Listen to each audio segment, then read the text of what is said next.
And we're live. We're live. Morning, everybody. Thank you for being here. Another beautiful morning. Today is September 22nd, 2025.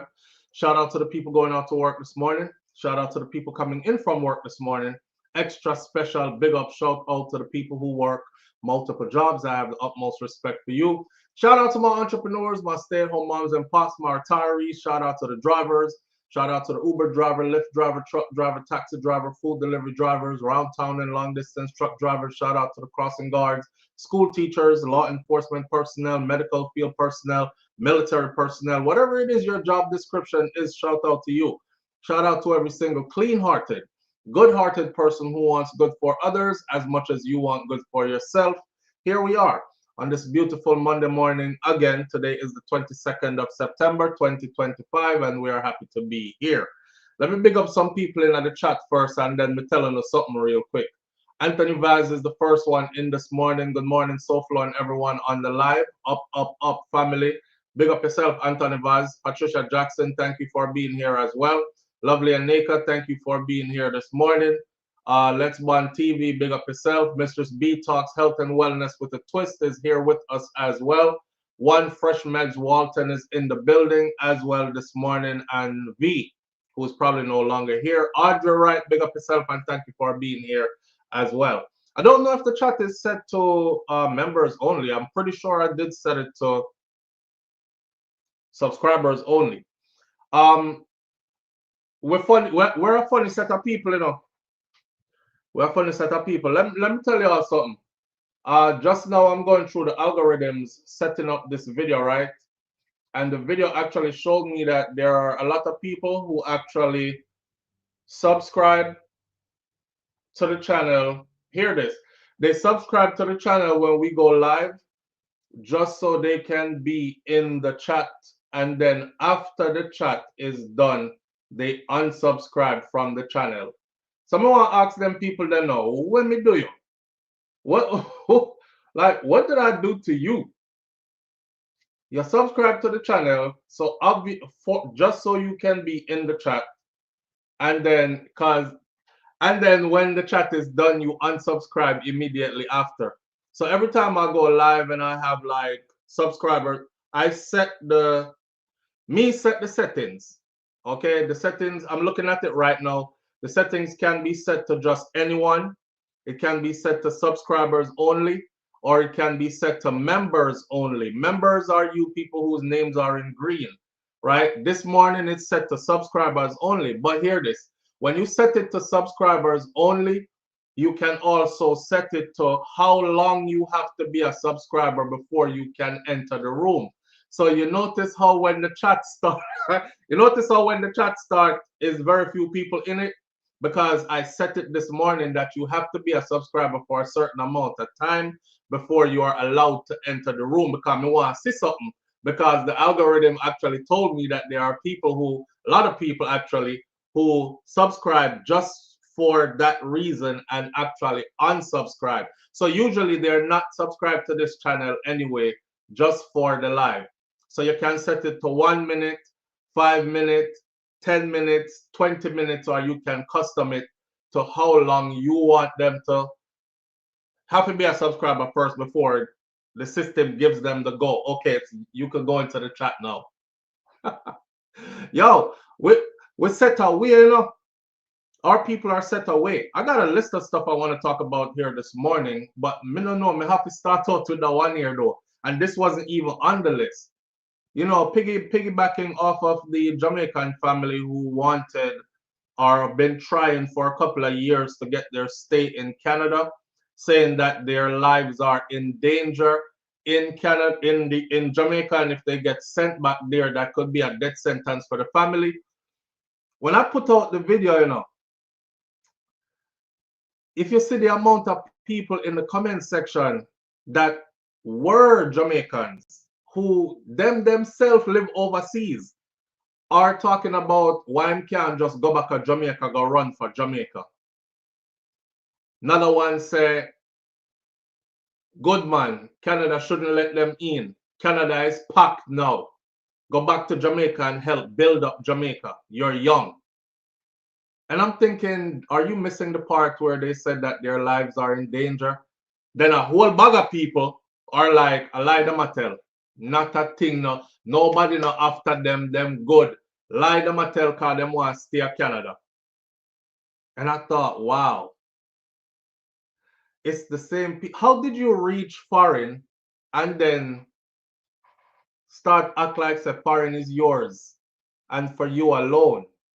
We set bad enough. Yeah, enough of we people them set bad. Enough of we people them set really, really bad. Imagine you yourself is an immigrant and you in Canada or you in the Netherlands or you in the UK or you in the USA and you don't want other Jamaicans come here. You see a family with a story seeking asylum and you make sure you jump in the comment section to leave one long epistle about why they should not be allowed in because how you think that their story is a lie. Remember, you don't know these people, you know. You don't come from their part of Jamaica. You don't know no member of their family. You just feel like for them story is a lie. What happened to it? Yeah, yo, we sad.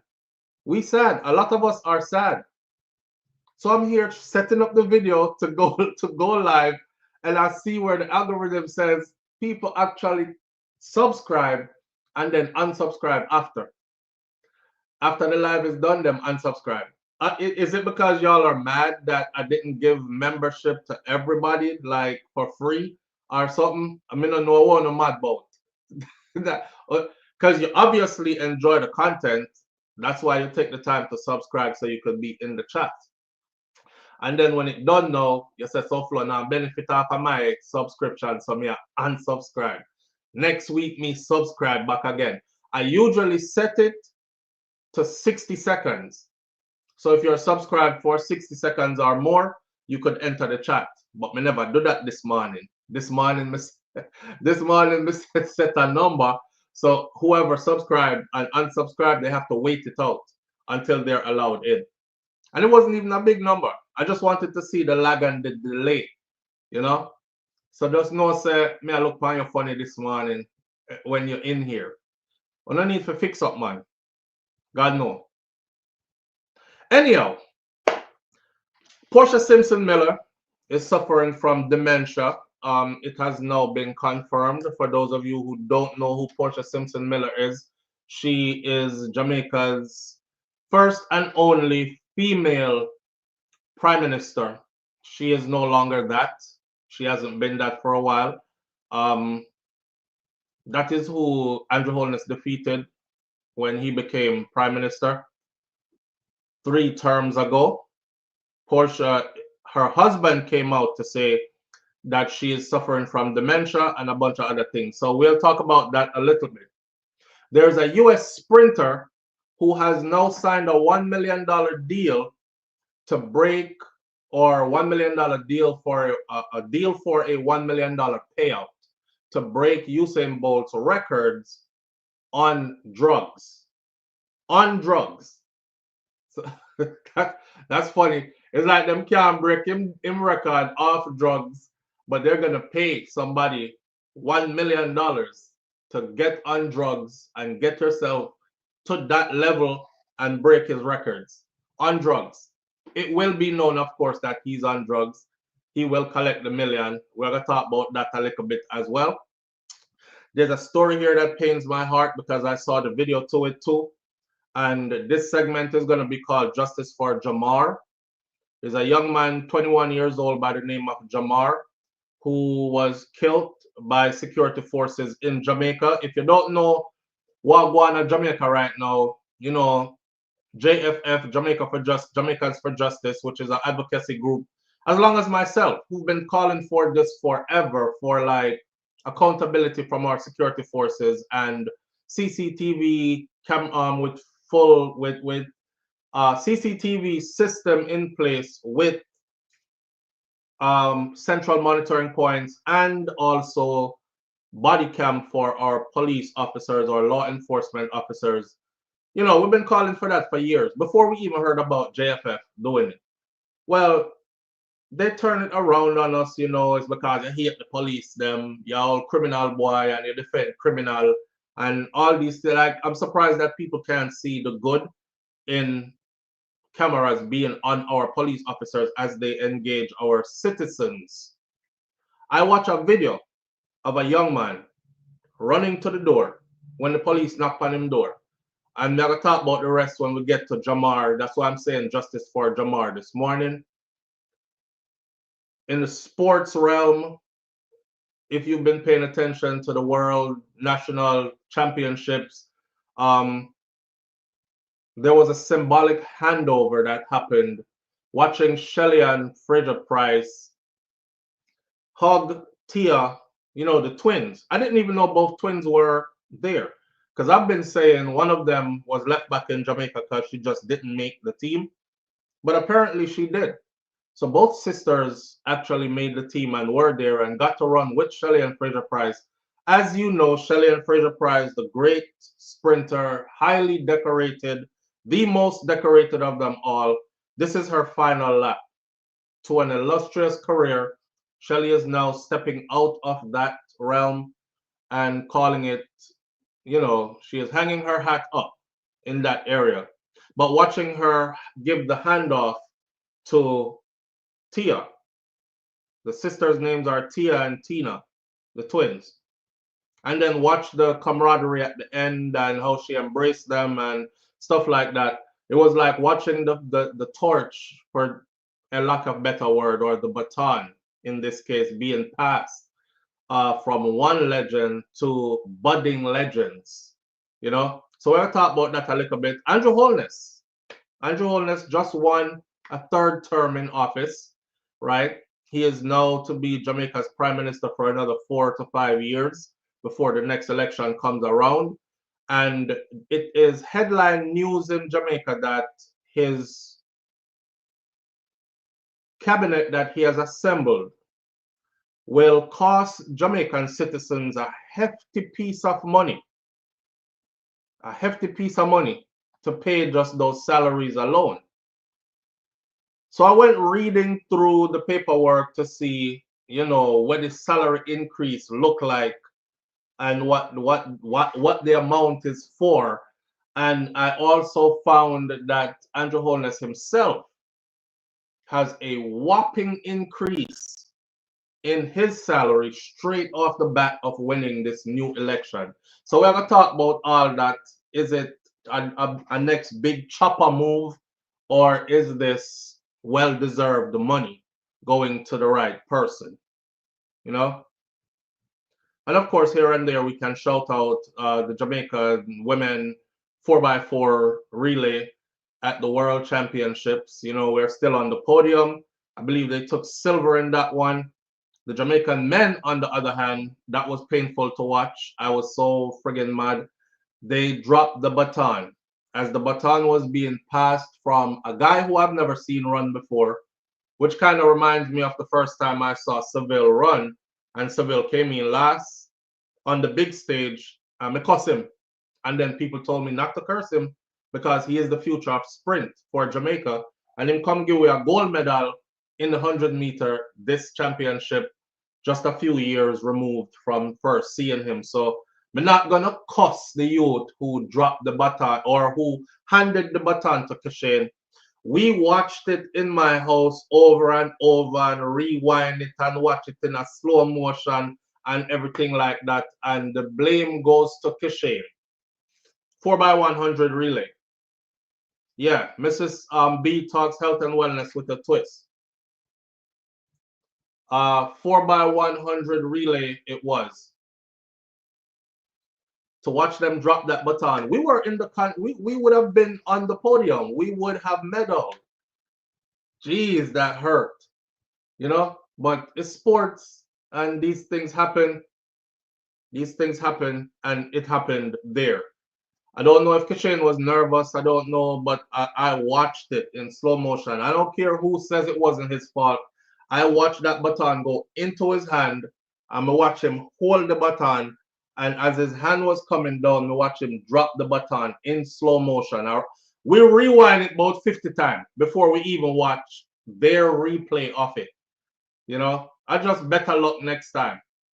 I was reading an article this morning about our athletes and what they go through on the mental health level.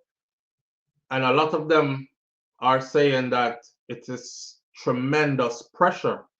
You know, being Jamaican, for one, you know, say if you don't win a medal or if you don't stand on the podium somewhere, you are a nobody. Like Jamaicans don't even recognize you. It's not like Jamaicans are saying, big up yourself, my youth, you run good still, you know. They're like, man, move your blouse down, skirt and go for around here. You're not nobody. Where she name the win gold? Where she name the win silver? Where name the win bronze? That's it. So that alone in their psyche is pressure, right? And then having to deal with that. I read the article. One of them said she said she was walking around last Olympics. She in the village where them have the athletes stay. She find herself just a walk around like a mad somebody in the village, just pacing, out her mind, kind of thing. And it's because of the tremendous pressure that's put on them. So I don't want to be a part of that pressure. So I'll go ahead and thank the athletes who competed on our behalf, because I'm pretty sure they're representing themselves too, and I'm pretty sure their best intention was to win something, even if it's not for Jamaica that they represent, for their self and their own personal gain. So when it goes bad, it's not just them it go bad for, as in, you know, it's not just, oh, Jamaica, it went bad in their life. It went bad in their mind. Them have to deal with the consequences of how they're going to be treated after, you know, with nobody giving them any kind of recognition, giving them any thanks, with nobody paying them any attention after this, and them have to go work and grind and sweat hard again and come back again and try do it again, representing the same country again when nobody give them any little accolades for. So to all our athletes out there, big up on yourself. I appreciate, you know, on behalf of many of us, we appreciate your effort. Yeah, it was just hard because we're so competitive as Jamaicans. It was just hard to watch the baton get dropped. I seen Seville lay down on the ground out there, like, damn. But one of them things there, it's track and field and it happens, you know. Mrs. B talks health and wellness with a twist, says they said that he is new at the relays also. Yes, I've never seen Kishane run. I've never even seen Kishane at the Worlds yet. So I think this was his first time all around, and he already medaled. So it takes a good relay team is a team that actually, I mean, they stay together. Like our relay team, we used to eat together, hang out together. Even when we were walking around the school, we'd walk around school and do the reach and keep doing that reach and keep doing that reach and keep doing that, because it's something where it's like synchronized swimming. You have to be so in tune with your partners.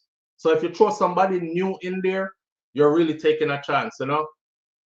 And Kishane was out of the blocks. Yes, he took off and he took off too fast, and the brother behind him was trying to catch him to give him the baton. He wasn't aware of his space where he was at, and him go too far out of the blocks, which would have disqualified them anyways had he not dropped the baton. So either way you take it is one for Kishane to wear. I'm pretty sure he's being hard on himself about it, more than how we are gonna be hard upon him. Pause. Cause I don't want to be hard upon no man. But you know what I mean, right? Yeah, whole heap of stuff there for we talk about. It's up to you where we start. Do you want to start with Andrew Holness' new salary and the amount of money this is gonna cost Jamaicans? Do you want to start with Porsha Simpson Miller suffering from dementia?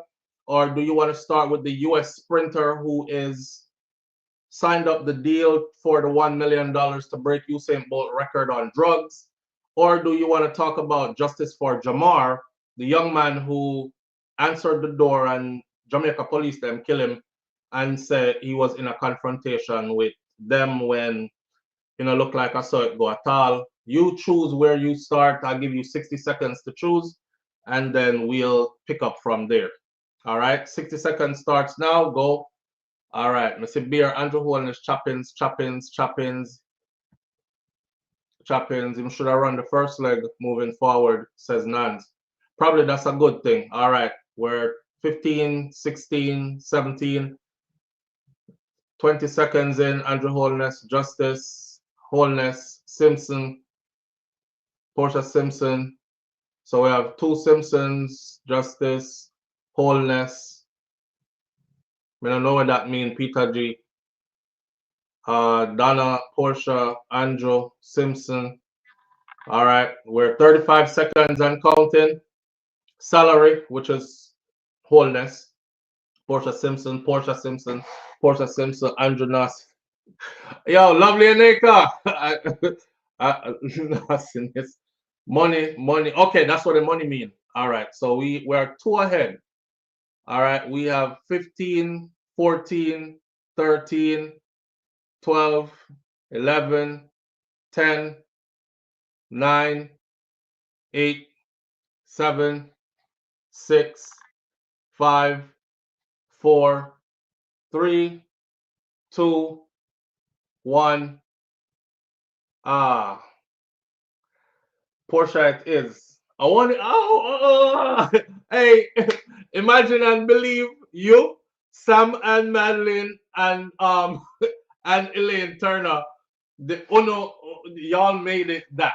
I had the page queued up already to go with the multi-million-dollar salary, something where Andrew do, and Uno change it to that with the last 3 votes. So it's Porsha Simpson Miller. It is. So we're gonna start off with Porsha Simpson Miller, which I didn't even have on my screen. All right, give me a second. Let me dig in. Boy, you know, I tell people all the time. Still, I said life. You know, you don't know what life has in store for you. You know what I'm saying? If you live long enough, then that even increases your chances more of something coming down the pipeline for you. My auntie Maureen, my favorite auntie, she said, life has a package for every one of us. You know, and you don't know where your package are gonna be. Your package are gonna be something though. You don't know. And when you look on it, the package are nothing good. It's not good. You're looking forward to what? Heart failure, dementia, Alzheimer's, a stroke at some part in life. You know, just any kind of something can happen. Diabetes develop. I've seen people who try to eat healthy and all these other things still develop diabetes. I don't know how that works. I end up with an amputation, poor circulation. Look at my grandmother. My grandmother didn't have diabetes or nothing. Miss Ruby, God bless her soul. She never have diabetes or nothing. And she ended up with an amputation. Her friggin' leg was removed before she passed away. And it came to a point where it was a choice. They either removed the leg or she would have passed away. And the lady said she's not ready to go yet. So them can go on with the leg and then she can live a little bit more. I remember when when I went back to Jamaica to see my grandmother again, and she said, "Me ready now." I was like, "Damn, she's going for real." You could look at her and tell, you know, that I don't know what other way to put it, but it was like she was already out of body, kind of thing. And she was like, "Yeah, I'm ready now." And I remember like previously when she just get the leg removed, she said, "Me tell them go on with the leg, you know, cause me never ready yet." I know she's like, "Me ready now." I said, "Damn, life, man, life." So people, humble yourself here. I mean, I say humble yourself. A lot of people don't know this, by the way. When you tell people to humble yourself, it actually means to act as if you're lower than, to act as if you're less than, to act as if everything and others are more than you and better than you. And that me I try to tell you, though, because we're all about some high self-esteem and these kind of things. But some people exalt themselves, you know. Some people exalt themselves more than necessary and put themselves above others constantly. um, until they find themselves in that position where life has humbled you. Life will humble you with a wicked stroke, and you can't talk again. Lock you inside of your own body with frontotemporal dementia, and you can't communicate with the outside world again, like Bruce Willis. Life will do some kind of things to you that will humble you. So I better you humble yourself first before life do that to you. You know what I'm saying? That's what I talk about. Boy, I saw it go still, you know, Elaine. That's life.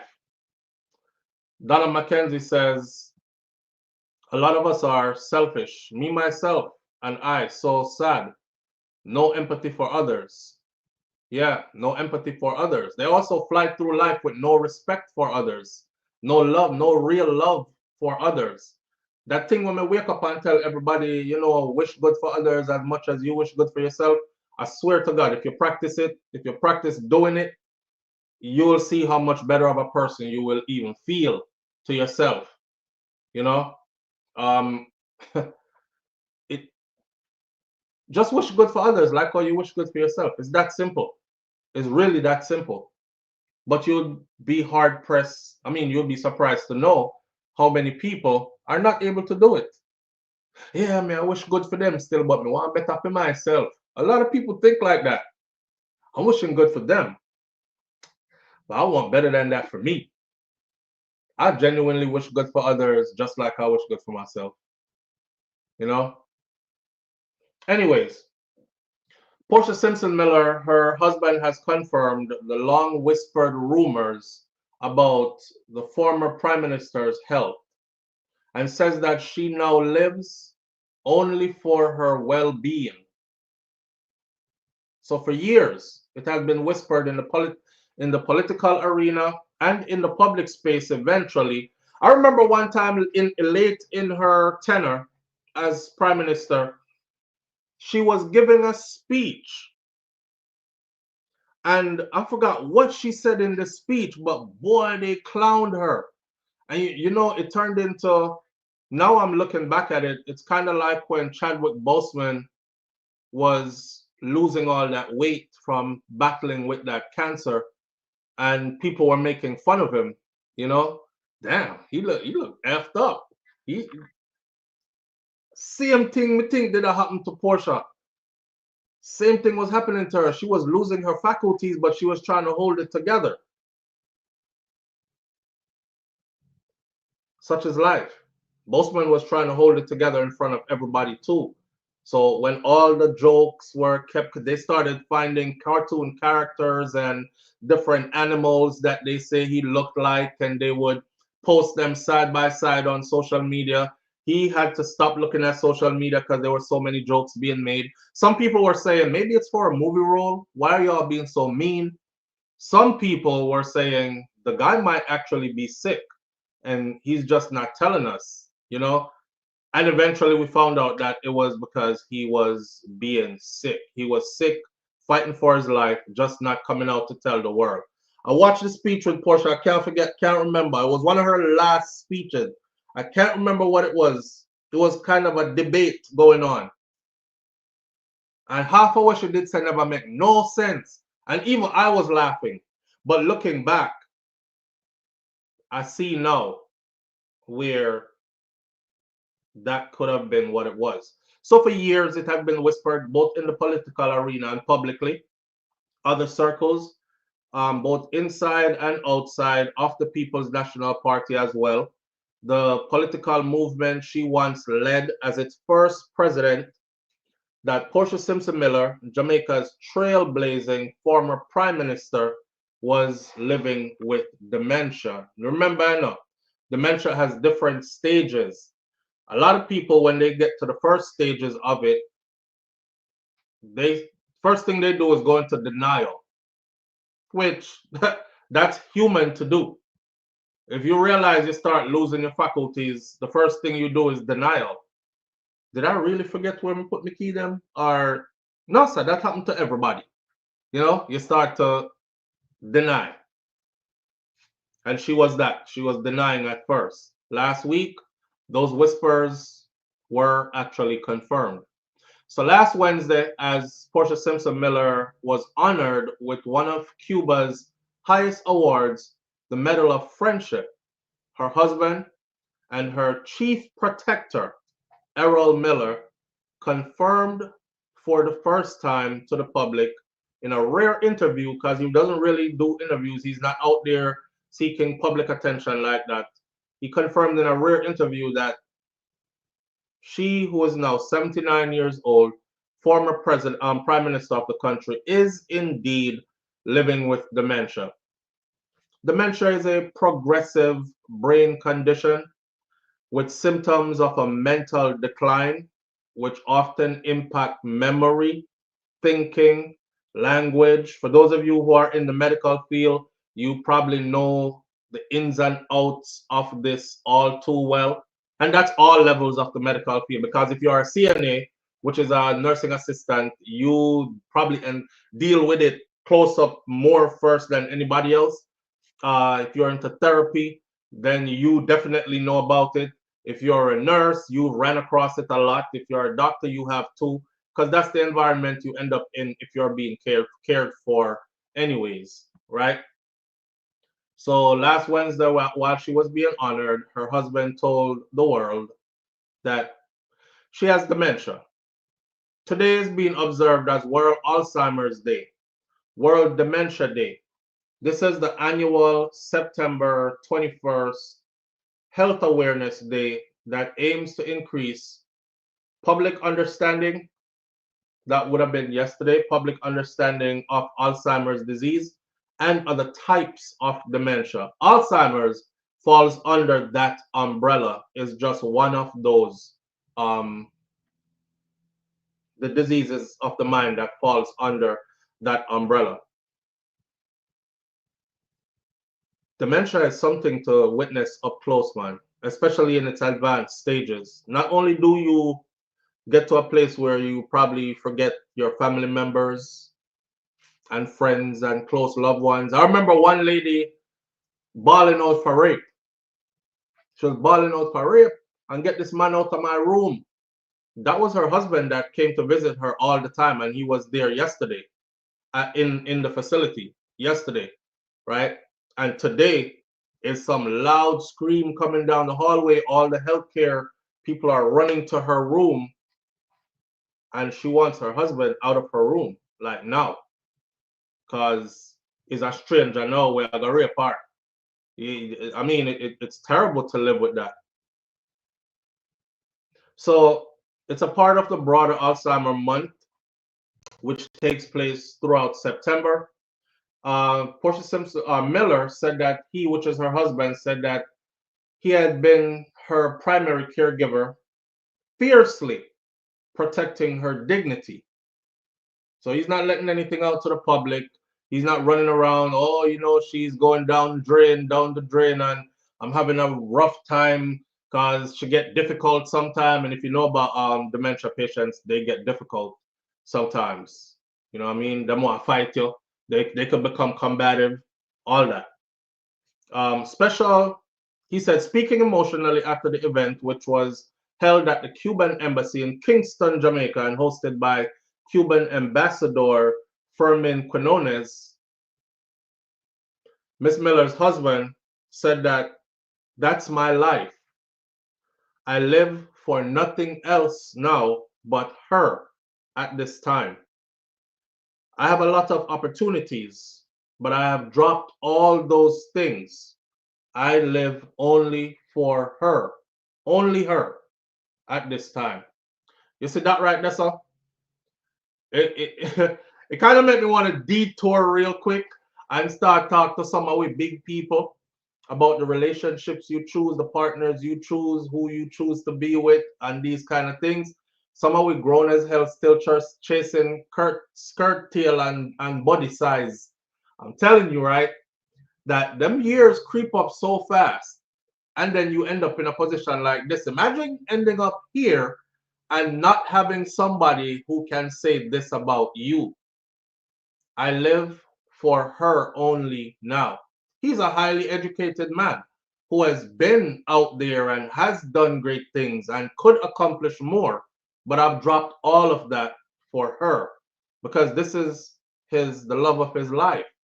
We're good. We don't have to keep running down chasing a dollar. I think I've accomplished enough now. I could do a lot more, but my woman needs me here now. So from here on out, it's all about her. When I better open up somebody like that here. You better got big hood now gonna there. Sexy body not gonna be there. Gold digger money chaser not gonna be there. It's just gonna be you and your ailments. It's just gonna be you and your ailments. I think the most important decision we can make in life, next to how we raise our children, is probably, not probably, it is who you choose as a life partner. Who you choose as a life partner. That. Yeah. He shared that while Simpson Miller has not reached the later stages yet, so she is not all the way gone and being, when they're all the way gone with dementia, they're super combative or they're locked into themselves, you know, and it gets worse.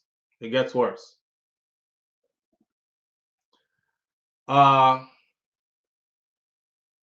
So he said that she's not there yet. She hasn't reached the later stages yet.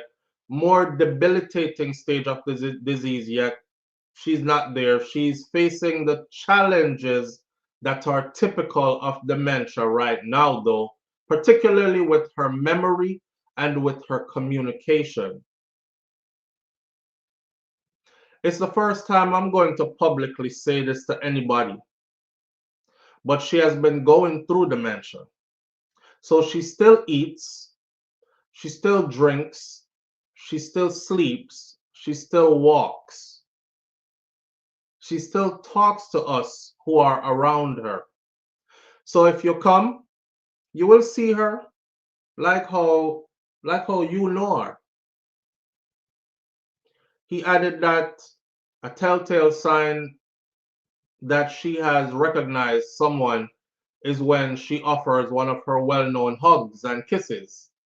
That means she didn't know you. You will probably see her stare at you. And then once you go and get the hug and the kiss, we know that she recognizes who it is that you are, her husband said. Portia Simpson Miller made history as Jamaica's first female prime minister, highly respected and revered, serving from 2006 to 2007 and again from 2012 to 2016. She served as leader of the opposition 2007 to 2012 and from 2016 to 2017. She was also the first woman to lead the People's National Party, holding the presidency from 2006 to 2017. Her political career, even Vybz Kartel put her in his music where he sang about what he would want his daughter, who he would want his daughter to be like. You know? So even for the girls them where you have your fun and you skin it out and dash it away and these kind of things, even the entertainers who give you the songs to encourage you to skin it out and dash it out, they don't even want that for their own children. They don't even want that for their own daughter. You know, you ask a man, say, yo, I love that song there, you know. Freaky gal of them, gal that we love. Or, you know, the Woodstock song them and stuff. You want that for your daughter? Man want to fight you. Yo, where you bring my daughter in this family? No, I don't want that for my daughter. Which man I go want that for them daughter? Right? It's just entertainment. But some people follow it and make it their real life. Who he wants to see his daughter aspire to be like, he said somebody like Porsha Simpson Miller. Yeah. Yeah. But them love it. Women have always loved songs that disrespect them. They call it sexual freedom. You know, I don't see it as disrespect if they love it. If you like it for yourself, I love it for you. You know, I'm not here to like chop off what anybody love and dictate anybody's life. You know, if him say freaky girl and them girl them me love and you say, yeah, I'm right there with you. I'm like, yeah, big up yourself, freaky girl. Me not tell you, don't be a freaky girl. You know what I mean? I'm not that kind of guy. To each his own. To each his own. Them love it when it disrespect them. Them not see it as disrespect though. Not true? Anyways, her political career spanned 4 decades in local and central government with several ministerial portfolios over the years, and her premiership saw significant national reforms, including the passage of the tax incentive legislation on December of 2013 that some people think say Andrew Holness did pass, and the implementation of the fiscal rule on March 2014, which curbed the government's appetite for spending. All right. Following the People's National Party defeat in 2016 general election, Simpson Miller stepped down from leadership 1 year later and also resigned from the House of Representatives shortly after. At the time, there were already rumors and murmurs that she was beginning to show signs of a cognitive decline. And of course, she never admitted to it. She was in denial. But if you go back and watch now, her, especially the last part of her tenor, you will see now that it makes sense to you now. When we were laughing and thinking stuff was funny, it was really her battling with herself. So now she's into the quiet life, right? Despite her condition, her husband said that she still enjoys small routines. She's fun to be with still. She said, we enjoy it. There are 4 of us there, 4 of us, including somebody from politics who has always been her friend and has never let her go. And they're there most Sundays and goes with her to her hairdresser. She goes to the hairdresser every 3rd Wednesday. So she still does those things, upkeep herself, her routine, which is very important to somebody who is going through something like that, a routine schedule, right? They don't like changes. They don't like, because it causes greater confusion for them. So he said she's still fun to be with. And he also addressed the criticism that she has prevented people from visiting her. Because a lot of people are saying, which part Porsha gone? She gone in a hiding. He said, this is her husband. He said, I know that I block Porsha from seeing people. I don't block Porsha from seeing people. I know they say that I block her from seeing people. I don't block her from seeing people. People come and look for her. And my only requirement during the COVID thing was that if you don't believe in COVID, don't come and look for her. Because I saw what COVID did and the kind of response that came from it. And it had nothing to do with what the papers were saying. Because the papers took the story and spun it into she's on lockdown and she's in hiding and her husband is preventing anyone from getting close to her, as if I had kidnapped her and locked her away. But it was the height of the pandemic. He said it was rough. It was rough. Had nothing to do with what the paper said. And I never wanted her to go through that, what I had seen COVID do to other people. I was probably the first person in the house. I went to the States and I got vaccinated. And then by the time I came back a few weeks later, they were ready for her. And they did the whole house. Everybody got vaccinated. So that was one of the requirements that I had if people wanted to come and visit her. And they took it and spun it into another story. He emphasized another firm boundary. He said, also, no photographs.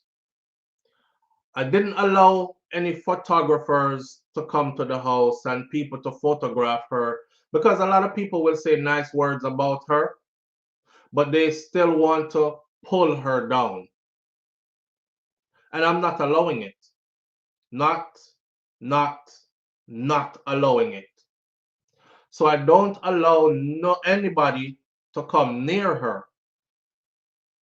People who come in for photographs, that don't make sense. Don't come because I'm not going to allow you, he said. If you're coming because this is somebody who you have known, or you want to sit and have a conversation with her or something like that, then that's fine with him. Your health has to be up to par. You can, this, may I tell you now, somebody like this you need when you're compromised in life and reaching into them age that, I mean, she's pushing 80 years old, right? She's getting her package now from God, from nature. So somebody better be there for you to say, no, stop. COVID there.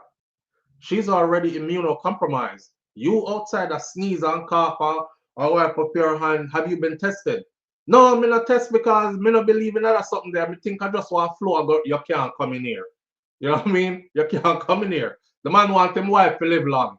He don't want his life partner to go just like that.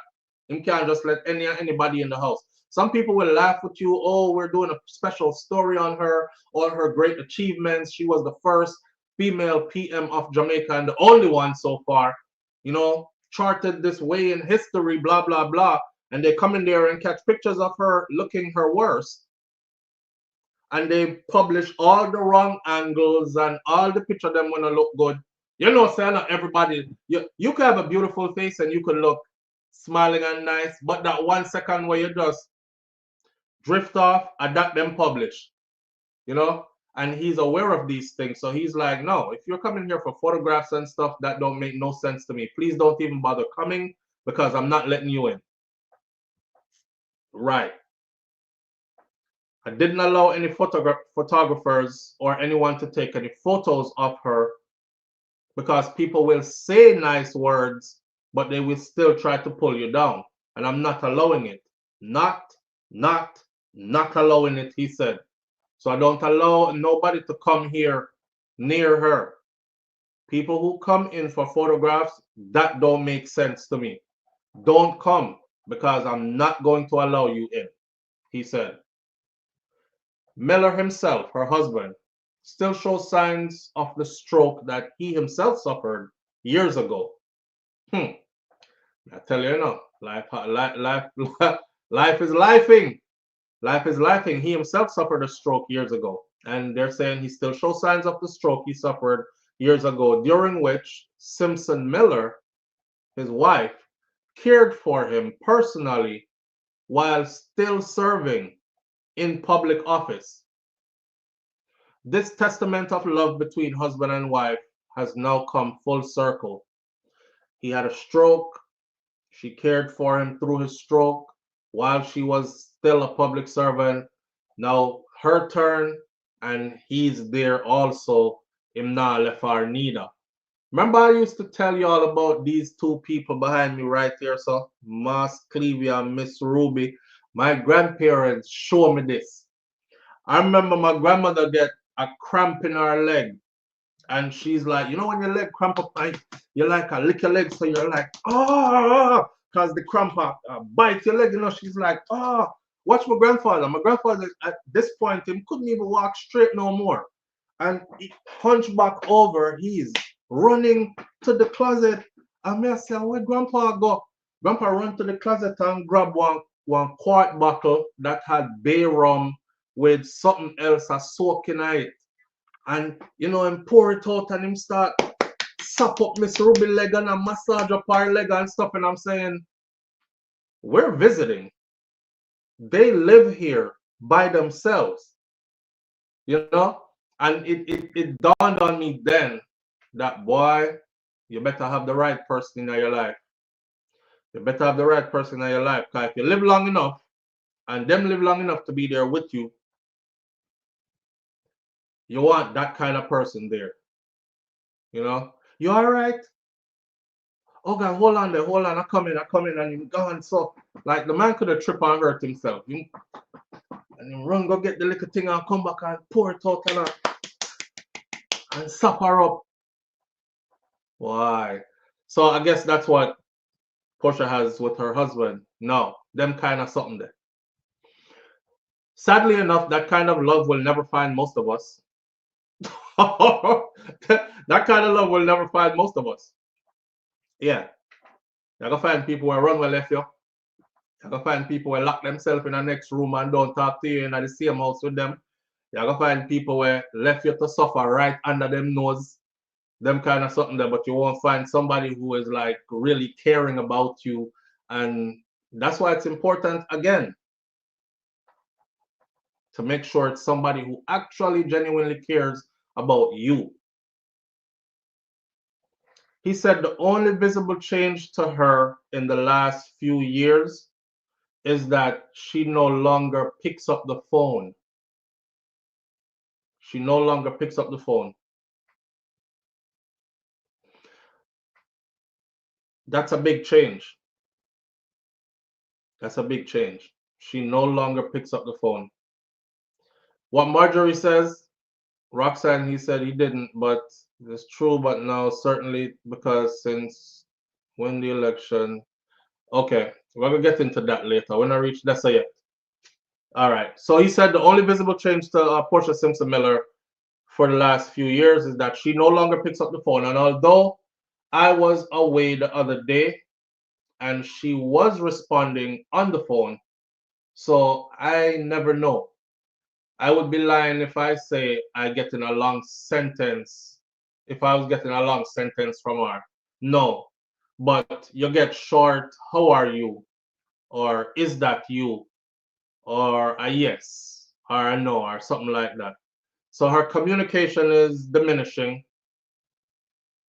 So she'll do one words. Now and then she will do a sentence. Now and then.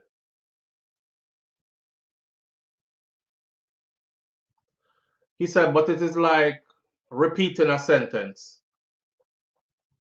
But some of the things I see on the news and so on, documentaries about dementia, that's not her. She doesn't do those things. Well, she hasn't reached that stage yet where she's doing those things. Yet. Yet. It's coming. It's coming. Dementia is a degenerative disease. You can do things to stall the process. You can do things to increase functionality and provide a better way of life, like along the way, but there's nothing you can do to stop it. It will develop into what it's supposed to develop into. That's textbook how it goes. All right. Um, yeah. I saw Parkinson just now. Nick is, yeah. With Parkinson's comes perseveration, right? And perseveration is the. I actually, I kid you not. My book is right here in front of me. That the computer actually depend it. Just so nobody in the field say I lie me I tell. Me have three occupational therapy books holding this computer to the height that I want it to be at. And if you look right here, that's one, right? Or should hold it that way. There's occupational therapy with elders. So perseveration comes with Parkinson's. It's retropulsion and perseveration. So retropulsion is when them walk forward, and you have to be really careful because they'll take like 10 steps forward and they'll do like 3, 4, 5 steps backward, which a lot of them fall backwards because of that retropulsion. You see Parkinson patients do that, like going back like that before they walk forward again, and out of nowhere and they'll have that retropulsion. And perseveration is they're constantly repeating the same thing over and over. Like, I don't know if it's their way of their mind cementing what it is they think about this thing or trying to grasp. So they'll keep on saying the same thing over and over and over. I'm very familiar with those things. Parkinson is the cousin to dementia, which is correct. Yeah, they fall under the same umbrella. They all fall under the same umbrella. When you hear Alzheimer's, that's just a you know, they fall under the same umbrella. It's just different things under the same umbrella, right? Miller says that she has taken the time to, he says that he has taken the time to learn how to properly care for someone who is living with dementia, and he encourages others who are in similar situations to do the same. Above all, he says, love has been the key. Somebody have to go love you for one to take the time. I've seen many cases where, yes, care providers do get burnt out, but I think a lot of the care providers who are least educated about their partners or their family members' illness are the ones that get burnt out the easiest because they don't understand nothing about what they're going through, and they don't want to take the time to learn something about what you go through. You see, if you learn, education is a hell of a thing, you know, because once you understand something, then you can be like, okay, I get it. Then I know what to look out for. Then I know how to prevent this. Then I know how to make them more functional, more independent, or more comfortable because I could do this or do that because this is expected, that is expected. Retropulsion. Also, I'm Parkinson patient, walking forward, then doing 3, 4, 5 steps backwards and falling over. You know, instead of just complaining, me no know. Him need to sit down. Cause every time him get up, him just a fall backwards, and me no know what I'm to him. Him always a drop back way. It's because of the retropulsion. So a little bit of education will go a long way to you understanding what they're going through, and then it'll make you a better caregiver as well. You know, at some point in life, you know, if we all get this long life we've been hoping for, we're going to be caregivers at one point. Somebody is going to be a caregiver to us at one point. We're going to be a caregiver to our parents, for those of us who still have parents here at one point. You know what I mean? So it's important to like be human, I guess, about these things. Yeah, it takes love. It takes love and a genuine concern for somebody to want to learn the intricacies of what you're going through. Cause him could have easily said, boy, I don't know enough. She stopped talk. She only talk one word, one word. I guess she always upset now. You know, some people will do that and they'll turn it into it's something about them, right? Me not go around her because one time I go around her, she not talk to me. She only give me one word, one word. Me lucky if me get a yes or a no. Well, it's something that comes with her condition, you know, her communication diminishing. Yeah. And it'll get to the point where she ends up just doing one words, yes and no's, maybe 2 words or 3 words, is that you, or hi, how are you? And then it gets less and less till they're left in silence at some point, just staring off into nowhere at some point, right? And it's good to understand these things. So turn it into a me thing. Me not go around her, sir. I've seen this happen.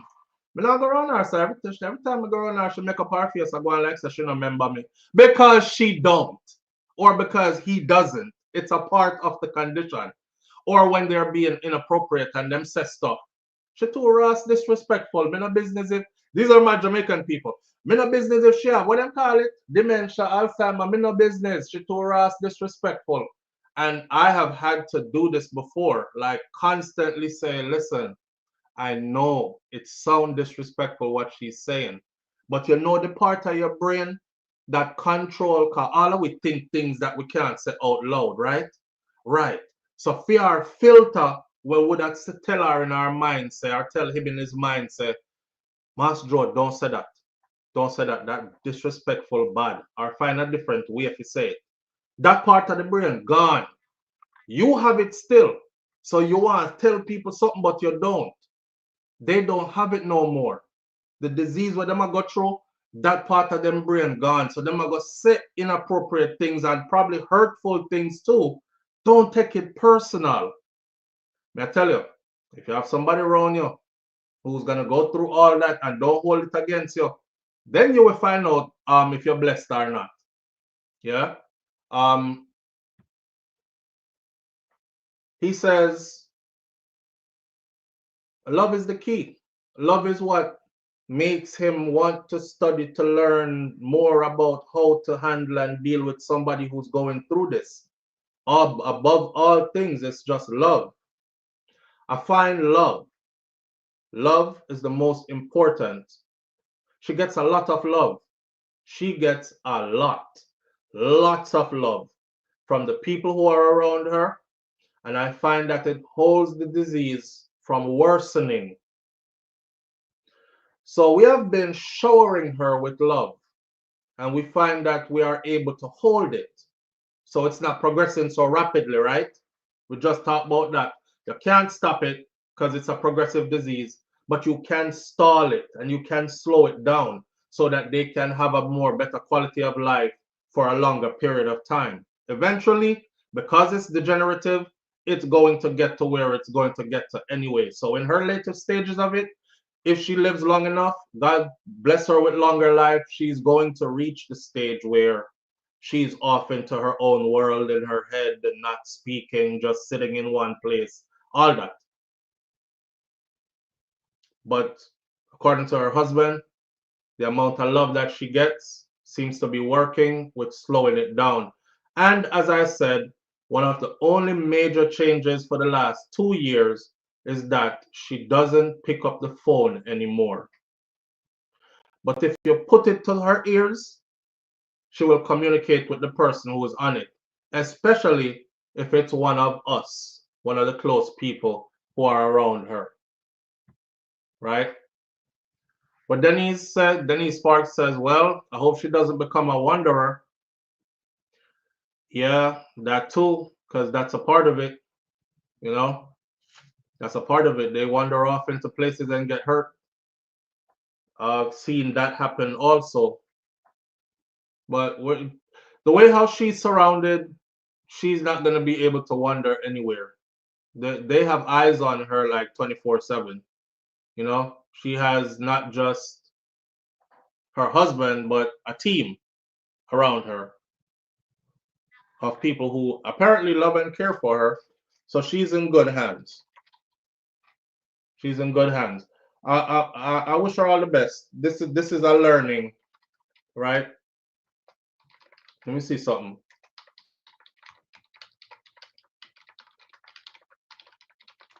I'm pretty sure I know the answer to this.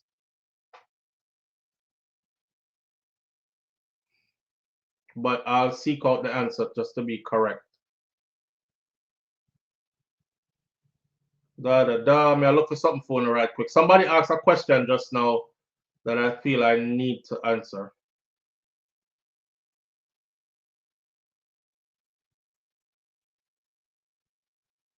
So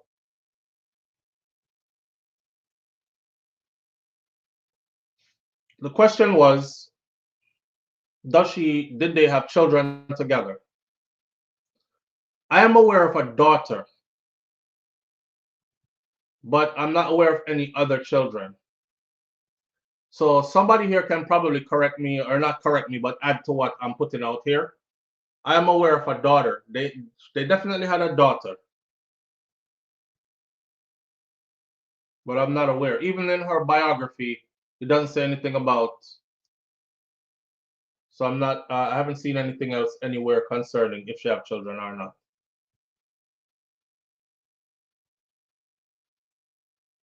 And when them call her Mama P, and when you Google her and look up if she have children, they give you pictures of her with school children. So those are definitely not her children. All right, no kids. So the daughter that she had was what, adopted?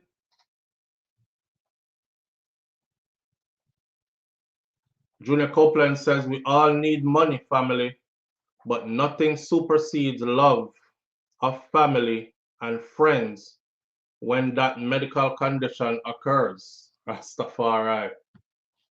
Yeah.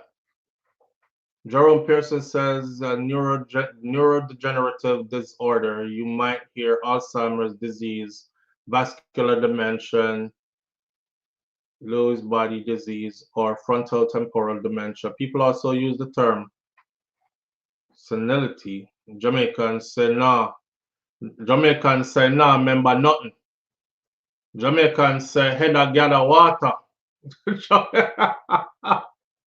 Yeah. Jamaicans say head a gather water. In not too, Oh mama. This away.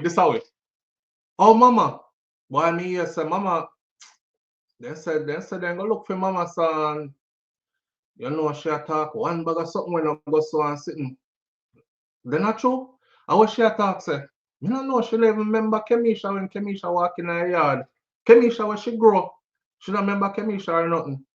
And then you hear somebody else say, yeah, she not too, and they point to their head like this. She not too up here so.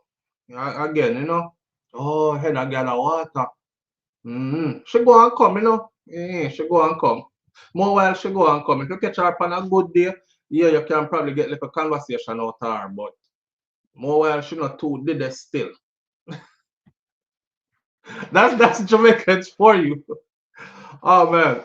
Must have a female changing room and being sneaky. I see the pic behind you, sis. Okay. All right. Well, I'm saying, Rosabella, she doesn't have any children. She wanted to adopt my husband when he was small, and she was a wonderful person to him. She spoiled him rotten, but no kids of her own. Okay. And thank you for sharing that. Well, on the oh man. Yoli Olivia says, I hate that name, Kenisha. Why you hate the name Kenisha?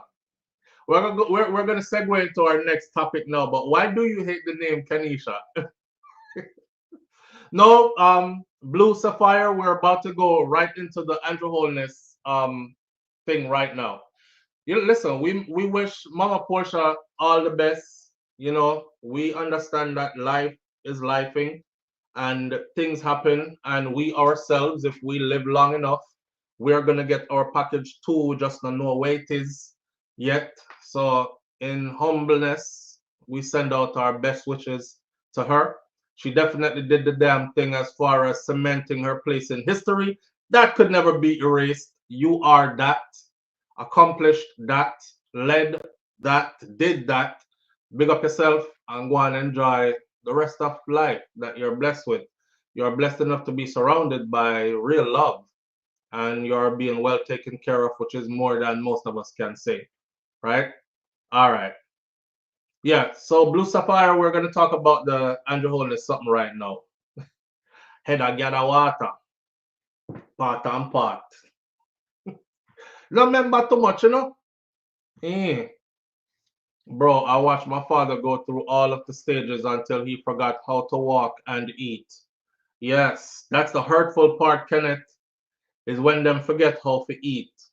Because in OT, we have to do what's called hand over hand with them. Like literally put the spoon in them hand and go from the plate to the mouth. Because they forget that motion. I forget them forget, It's not that they can't eat.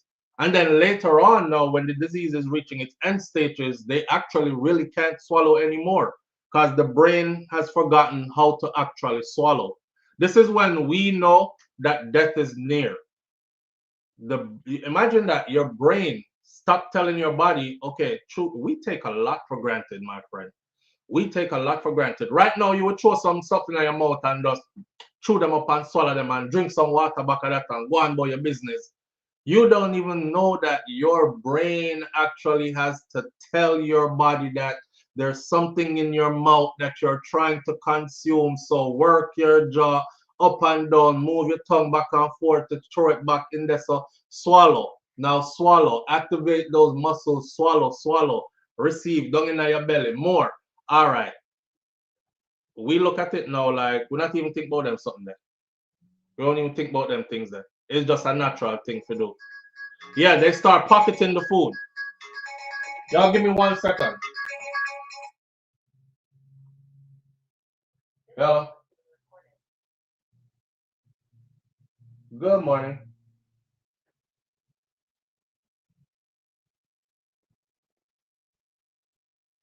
Yes.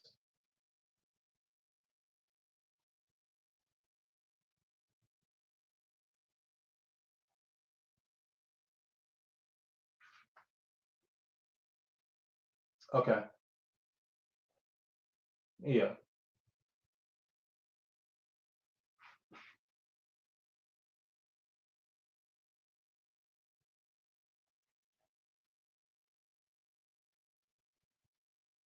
All right. Yeah. Set me up. All right. Thank you. You too. Now.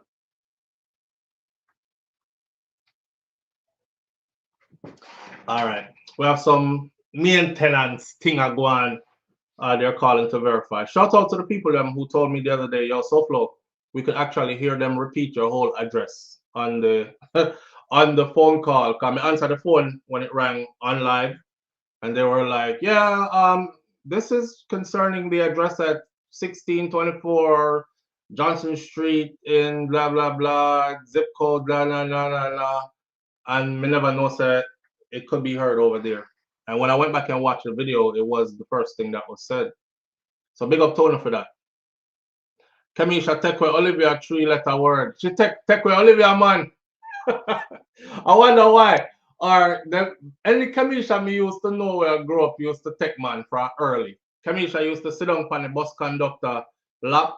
She used to get feel up. She was the girl in the front of the bus, so they used to put them up front and put one leg over this one, one this one. The driver select the gear them and I feel her up same time. It was wrong, but Kamisha did forward very fast. That's what Kamisha remember for. Then when they muscle get too weak, they aspirate. Yeah, aspirate means to swallow, and it goes down the wrong hole. And they could also end up with pneumonia that way because the food are going at the wrong hole instead of going down them throat to end up in them lungs. And yeah, all those things, all those things. Your man at Jerome, I hate her for you. All right, let's get into this Andrew Holness debacle. Okay, everybody knows that election just run. Come to the front of the class. Everybody knows the election just run, and Andrew Holness won his third term. And I remember when we did say I'm going. I remember that I said gather here after the election and let's see. Me not say the people them who did I say him now win so far. Me I tell you say him now win. And me say, all right, come back after it done. Cause me I vote PNP, but me know for sure it look like him I go win, and this is why. Him win. Him win. We pass it now.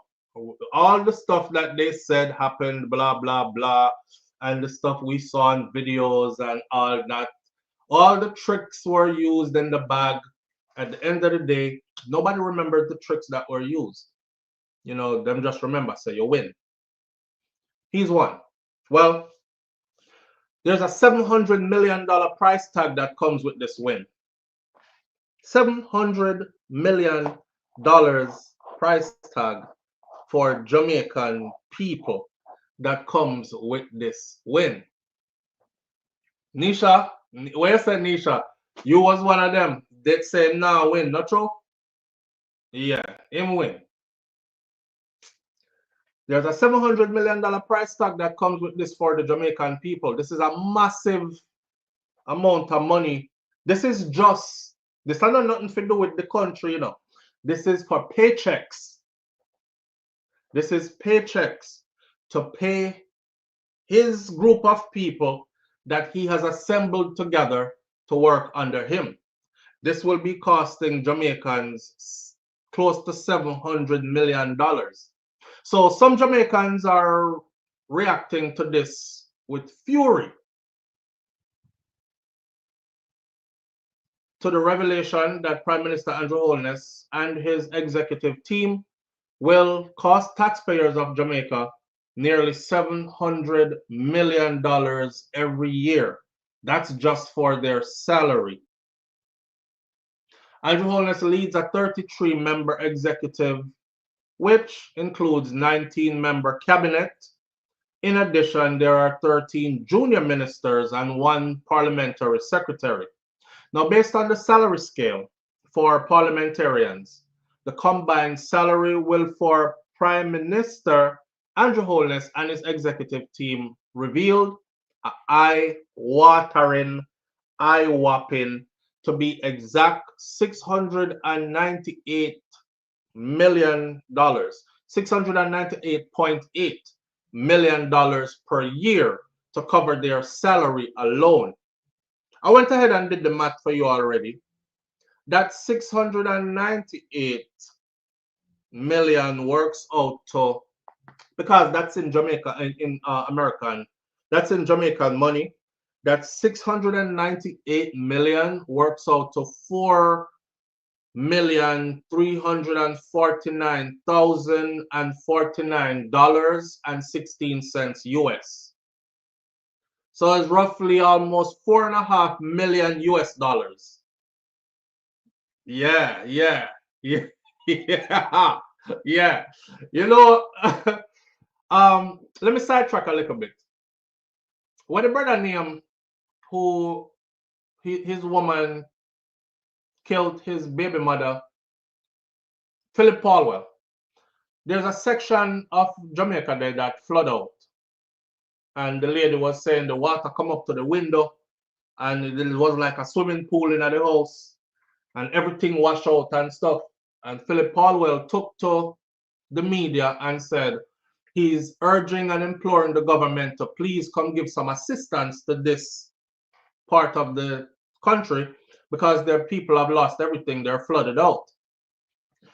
This is when we know that Jamaican people don't really have no love for each other. We say it and it sounds good to say it, but we don't really live it. The amount of comments I saw that said, you win the election again. You win back your seat again. What you call government for? You don't have enough money, can't fix it. A part of that is ignorance too, because it's not his personal money that is supposed to fix what is happening in the constituency. Like if the place flood out, it is your prime minister who is supposed to delegate to an emergency response team, and then funds are allotted to that team to go take care of the area. But to how the people then bitter with this PMP, JLP, something, you know, move on, go. Every little thing we call up Andrew name. Remember, say a PMP you be, you know, a PMP area that too. So because it's a PMP area, as in the elected MP that is orange, they don't deserve any help when the place flood out. Back to this though, and this frigid foolishness here. Well, the people them say them yeah around water look on that amount of money at $698.8 million, which is almost $4.5 million US dollars, and that's just to cover their salary alone. But remember, Andrew did tell them before the election, he said, if you want proper governance, we can't govern the country properly if we are not paid properly. Remember that? So, of course, they're looking for proper payment in order to govern properly. And I guess, you know, the people feel like that's what they deserve. Them are trick Jamaicans because poor people have a slave now to go pay tax and pay them that the amount of money. One frustrated taxi operator said. Andrew Holness is set to take home, get this. Andrew Holness himself is set to take home a whopping $28.5 million. That will be his annual salary now, or $2.38 million every month. It's unclear whether he will accept this huge salary package. In 2023, Andrew Holness declined the 214% increase in his salary, and he opted to continue receiving $9.1 million. That was his salary. So now his salary has jumped from $9.1 million to $28.5 million. This kind of make me want to go shave off my beard and take up politics seriously and get a nice cha-cha boy haircut and, you know, military look style and get back into politics, man, because if my salary can jump from 9.1 million to 28.5 million, then why not? There's no other Jamaican who can do that. None. $28.5 million is his new salary from 9.1 million. I understand, you know, the Jamaica news media is trying to cover itself, which I would too. So they would put in their disclaimer, we don't know if he's going to accept this new pay raise yet. They're acting like somebody bestowed this upon them against their will. And them same one elect to have this, you know. Them the same one that elected to have this. So Deputy Prime Minister and Dr. Horace Chang collects more than $2.14 million or 25, that's $2.14 million per month. $25.7 million per year. This is the same Minister of National Security. Yeah. I want the blood see you say so. Peter G. Hey, the Minister of Finance earns just over 24.5 million per year as well, or 2 million roughly each month. And each cabinet member will pocket almost 1.9 million. Minister of State walks away with 1.52 million. And even the lone parliamentary secretary earns $1.42 million per month. Secretary, $1.42 million per month. So the contrast with the average worker is stark. Jamaica's minimum wage stands at $16,000 per week, or roughly $52,000 per month, which some of y'all might want us to go back through, give the numbers. How much is 52,000 Jamaican dollars in US dollars? 52,000 Jamaican dollars equals 324 United States dollars and 42 cents. That is a monthly salary.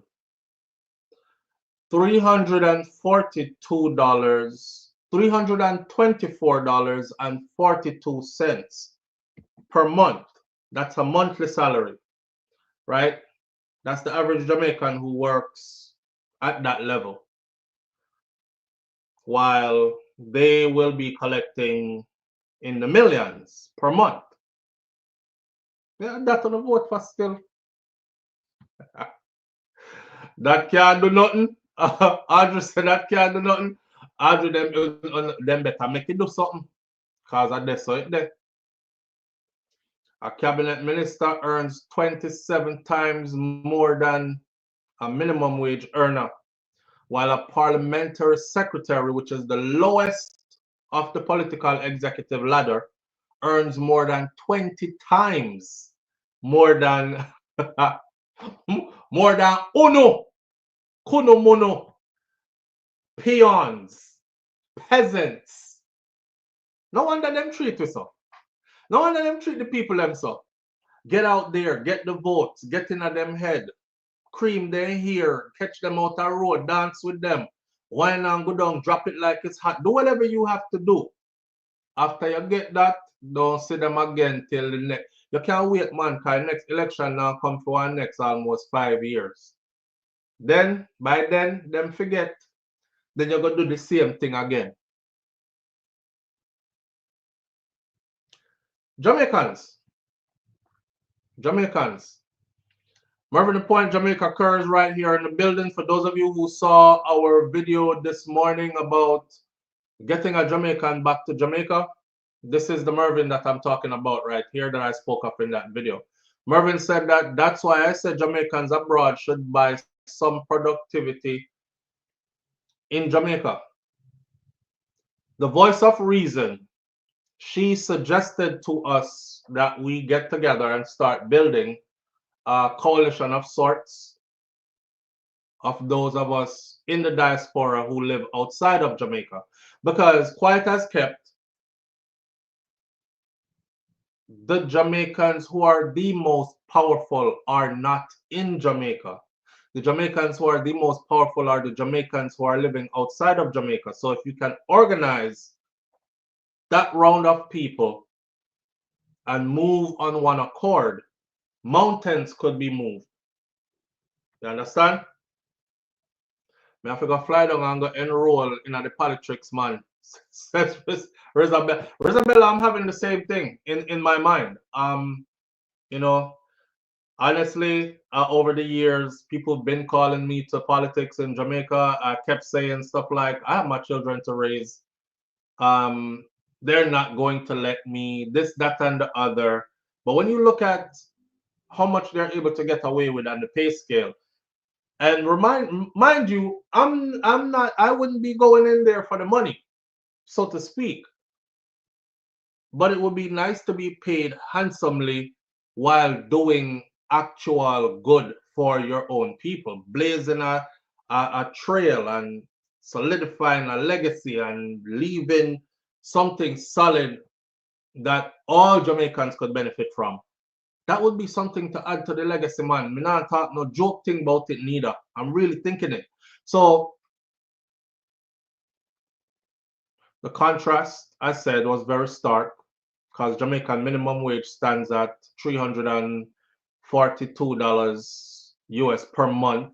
If you can imagine working 9 to 5, Monday to Friday for a whole month for $300. Meaning that the Prime Minister's salary is approximately 34 times more than the lowest paid worker in Jamaica. The cabinet ministers earn 27 times more, and even the secretary, which is the lowest on the ladder, earns 20 times more. Michael Lewis, a Kingston vendor, lamented the struggles of ordinary Jamaicans to provide for their family, and he said that even with the increase in the minimum wage recently to $16,000 per week, effective June, persons are finding it very difficult still to make ends meet. Well, Michael Lewis, me can almost bet say you were one of them who was running around in a green shirt still and still saying third term loading and all these things. So now I really take Jamaicans who complain with a grain of salt. Yeah, me really take them complaint with a grain of salt now. Because I get to realize they vote against themselves even. All the man did was make a last minute promise. Y'all remember? The last minute promise during the election was that, you know, salary would increase by how much, some exorbitant amount. And them say, yes, that's what I hear. And I told y'all, based on that, he's going to win the election because he already did increase the salary over the 10-year period that he had been in office prior. So the people are looking at somebody who is telling you that they're going to increase it more. You don't have no reason to doubt him because he did increase it already before. Now, whether it's doable or not in the time frame that he says, we'll have to see. Now, with that said, a whole heap of people can't even afford food out of the supermarket with that, while the politician them live off at $2 million every month. Yeah. Live on the air with SouFLo. Good morning. Good morning, Mr. How you doing? I'm good, my brother. How you doing? I'm all right. This morning? Rotted, you know, Sir Jerome might be forgetting. Question. You think, what if we were to get a higher rate of pay? You think it could cause problem for Jamaica? I'll elaborate more. Yeah, elaborate more. So we get an increase double. So from 16,000 to 32,000 a week. That's kind of fair enough. But because now these companies and these bosses and these people who run their business think that that's too much to be paying a person. So now they'll fire one worker and make one worker they do treat somebody's job. So you're gonna be overworked, and they gotta find ways to make means. So now these companies, these stores, these Chinaman shop, KFC and all of these things, they fire and have less workers. Now you have to work as hard as you can to cover 2 or 3 person job. Also, we know that there's many companies in Jamaica, especially in Montego Bay, the one free zone where do telemarketing and so on. The reason why we have so much of those companies in Jamaica is because the wages are cheap compared to America. So they're saving 4 times what they would pay a person over here. But if they have to start almost match up the pay for minimum wage with America, they'll just start pull back their company from Jamaica and bring it to maybe India or somewhere that's way cheaper. What do you think? Okay. So first of all, right, the call center jobs, they are slated to leave Jamaica at more than 50% of what Jamaica has now, shortly, and up to about 80% in the near future because of AI. Jamaica is set to take a massive cut. I had one young lady call in who said, "What are we gonna do? Because most young people I know, a lot of us graduate from UA and everything, and we can't find anything in our field, so we work at call center, but at least we're able to still earn a living and can pay some bills around the place and see we way through and stuff. But now that that's going to be taken away, what are we going to do?" And I said, well, it could either mean that it's going to force people to be entrepreneurial thinking, I don't know, pull your resources together, be more creative. Because usually when we're back against the wall is when we become the most creative, because you have to find a way to survive, right? But there's nothing we can do to stop it. So with those jobs going out the window then, and now you have the other jobs that are left. Okay, again, Jamaicans don't really love Jamaica because anybody that I know in Jamaica, I'm sorry for the one them when me know, don't hold nothing against me next time. I see how we cool. But the Jamaicans I know in Jamaica are not doing business to be able to feed others. Them want rich today. Them want to get rich and have all the nice things them, and my workers have to look up to me. And you know the boss mentality there? Me make the whole of the money. So they're the first ones out the gate that are complaining. Him can't raise the minimum wage no more. A wickedness that, because that's going to make the little small business them shut down and these things. Well, the truth of the matter is, just like how the big corporation them have those CEOs who make billions of dollars per year, while you have the hourly workers them starting out at $9 and $10 an hour, $12 an hour, and making a couple $100 per week, are the same mentality they have in Jamaica on all levels when it comes to business. So everybody have to go tighten them belt a little bit and start take a little bit more in order to keep your business growing. And if you're able to take a little bit more on the back end to keep your business growing, then your business will grow to a point where you can comfortably fit what this new salary increase is without balling out, say, boy, this a take whole heap of money out of my pocket, me have to go cut down from 5 employees to 2, and now me have 2 people I overwork them. I do 5 people amount of work because I can only afford to have 2 employees now. So you're saying that, sardine price now go raise, corned beef, bully beef, however you call it, crackers. Now go raise. These people are still gonna double up their price because what?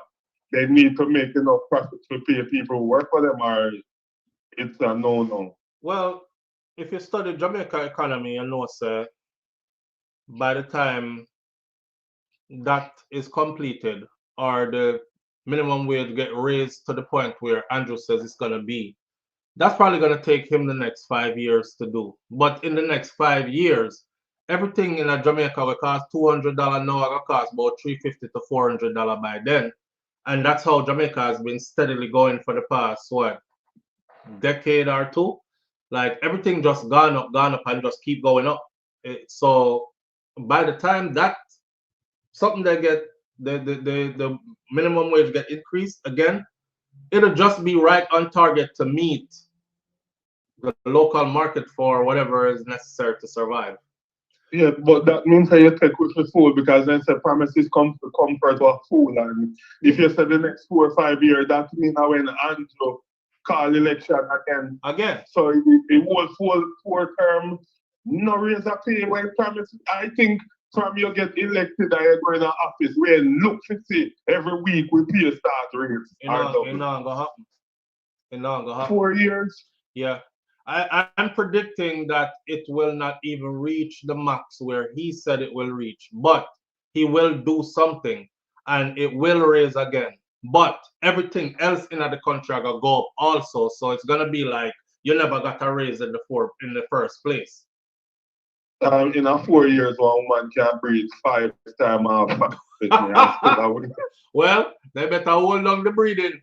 Like FIFA dad said, 30,000 worth of groceries where I gonna cost you $60,000 then. So the little raise where you get, it not gonna be nothing. It's not gonna be nothing. When you say how Jamaica money is slide going like avalanche, just pay attention to the every time you turn around, $1 in Jamaica is now 125. Next day you turn around, it is now 127. Next day you turn around, it's 135. Next day you turn around, it's 140. Next day you turn around, it's $150 now. Now you're like, wait there. That good for me, because me are earning a US dollars. But how this fear for the Jamaican people, how does it make out for them? That means that me can get more for my US dollar when we go to Jamaica, right? But yeah, but for them who not earning a US dollar, how that work for them? The taxi man no raise them fear. The liquor farmer that we have we raise one and 2 chicken through chicken feeding there, so them all raise chicken and them say boy this apply me have to pay taxi fare too and then charge me to carry my bill pan truck. So you have to go pay for this, tomato gone up because it costs so much for payment for reap and all these things. So I just think sometimes it's gonna ripple across the board. You think so? Yeah, it's gonna be a ripple effect right across the board. Right across the board. And there's no way our economy will ever crash. It not crash already. Look, okay, listen, me not understand when I want one Jamaican who is doing well in Jamaica. As far as like investment goes, you're invested in the stock market. I want to talk to you on air and off air. If you want to be rich in life, align yourself with rich people and try to figure out what it is that they've done on their steps. So I want to talk to one on off air. Please, I want to talk to you on air too because I have questions to ask, but I have more personal questions for myself off air as well. Then if you choose to have me share them, I'll share them to the public. But on the air, never talk about how Jamaica economy good and we're on the stock market is doing so, this, that, and the other. I mean, not see it. I don't see it. But if it's someone that they had, 4 Airbnbs in the upper Kingston area that oversees the beach, and these Airbnb is bringing them roughly, say $55,000 US dollars a month, and they consider that makes them rich. All right. Well, them did have to do something to get them 4 Airbnb there in that first place. So I want to figure out how them reach that up. And them find a sugar daddy. You want a sugar daddy too? I know me have to go find a sugar mommy then. If that's not the case. If that's not the case. But watch this, Jerome. Me have a brethren, right? Yeah. Me have a brethren that left Miami. We all went to school together in Miami, Florida. We graduated and everything. And I remember when the brother said, him say, yo, bro, nothing going on foreign for me. Me not like stay here. Me I go back to Jamaica because something can go on. So this is what he did, right? He went back to Jamaica. him stay in my mother and father house, him work, him save up him little money. He took advantage of whatever incentives were there to help a first-time buyer, and he purchased a condo that is close to the University of the West Indies. So when I was going down there one of these years, me and one of my son them, I wanted to trip them when I said, come on, let's go to Jamaica real quick. And I ended up reaching out and me stay in place. Now, I'm not a person where, oh, you're my friend, so I want to stay free. That's your business, so I want to pay. Even more than anybody else, I feel like your friend should have paid because them support your business, right? Mirated, I can tell you this. From that one bedroom, one bathroom condo that he has, it's $150 per person per night, and it sleeps 4 to 6. You see, when me and my son stayed there, a $300 per night we did a pay. I stayed there for 3 nights before my cousin was done with his classes up at UWI, and then me and him drive go a country. You see, when I was leaving, first of all, when I got to the building, the security downstairs said, I'm not gonna say him name, but security said up a marketplace, I go, and I was a bit off because I was like, I mean, like nobody really know which, and he was like, it's that's cool, man, it's easy, everything good. Enough people like that place there ever full. No, it never empty yet. People just, and when me I left the cleaner stand up right at the door. I wait for clean because I think a party of 4 was coming in, and they were downstairs waiting already as I'm walking out. So I want you to do the maths for this. $150 per person per night. Me and my son alone stayed there 3 nights straight, $300 a night. That's $900 he made just like that. A Jamaican there making money. See? Now, when we are leave, the party of 4, we are come up 150 per person per night times 4 per night. Right? That brother That's kind of too much. No, hear what? That brother there, him drive some of the nicest cars in Jamaica. He has other properties that he doesn't do here. Him probably branch out now and have more Airbnb stuff, but he's able to live high on the hog then if you want. And more time in their own parents them anyway. Is that an old saying that you just use? High off the hog? Oh, he say high on the hog. Well, him the high on the hog. Off the hog. and you said near the University of West Indies. That's something I've detected also in pandemic when you couldn't be out working and me used to do Uber part-time.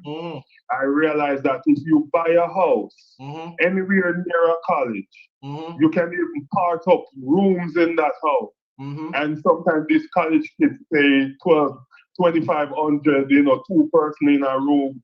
So one house you can be making $10,000 off that house only every month. Right. So I always know that in areas where you find college in the US, you can use one house, and if you have 4 or 5 rooms, you will have kids, have roommates, and you literally can make 10 to 12 grand a month off of just one house. So imagine you have 5 houses, and you make that a month. You can be living lavish. Every week you go on a yard. Yeah. Real estate is where it's at, man. Especially I tell the people them who are Jamaicans, who are all the one them who haven't been back in a long time and all this other stuff, like try go get you a little piece. You see, even the place them we're doing a country is now more than ever those places are. You would think, all right, I come from St. Elizabeth, we up in a bush there, so and we have one nice house up there now where mama them dead left, but nobody know want go up there, so lie you a tell. Lie you a tell. They want to go up there. They go fix up the house there and start. You can start put it on Airbnb and have that house there go for all 150 US a night, and you would be surprised how busy that house get. And that's why them start crack down on the Airbnb thing at Jamaica. But you have to go over country through the bad roads and we're full of potholes. It's a part of the adventure, my friend. People that's not stopping nobody from go Jamaica. That's and a part you of go around the corners, that's not showing you a sign that there's a curve ahead. Yeah, that not stop nobody. And you drive on the patch, they lick the bush corner them. Yeah. Over When the you other say side it's is a part a of the precipice. adventure, Yes, a part of the adventure. You won't have to drive anywhere like that except for Jamaica. and the cricket and the peony wall, them and you can't sleep because them Yeah. still a part of the adventure. Yes. No man, you can't sleep, man. Cricket and So Peony no Wally water, add no to the the apartment have to ambiance. go carry a bucket of water. Still a part of the adventure. Still a part of the adventure. People go down, they go carry water, even when they don't have to. Them go down, they go through bush, make maca juke them up, even when they don't have to. Because it's a part of the adventure. The world has So you changed. use the toilet and you not flush. People have Still a flush part of the toilet. adventure. People have flush toilet and them want to use the outside toilet. Just so they can say they did it.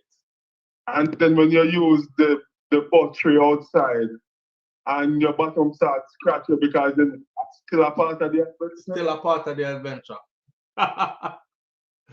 And they peep through the wall and they look if nobody they come. Still a part of the adventure. Still a part of the adventure, bro.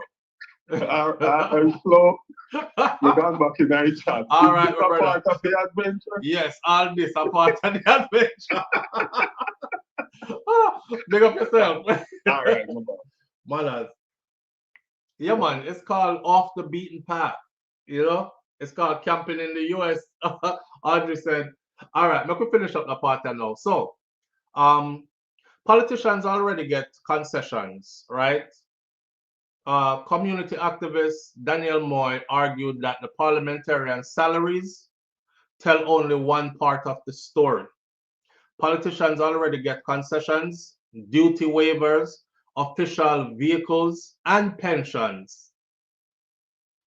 Those extras mean that the big salaries, that's just gravy on top of everything else. Taxpayers are being pressured to fatten the pockets of these rich people while ordinary Jamaicans can hardly breathe, is what he said. Remember, I know, them big salary here that I just said to you, they get on top of these salaries, they get concessions, duty waivers, official vehicles, and pensions. Right. So if the state values public service, pay public servants and stop squeezing the poor. Andrew Holness was last week sworn in as Prime Minister of Jamaica for a third consecutive term after leading his Jamaica Labour Party to a 35-28 seat win over the People's National Party in the September 3rd general elections.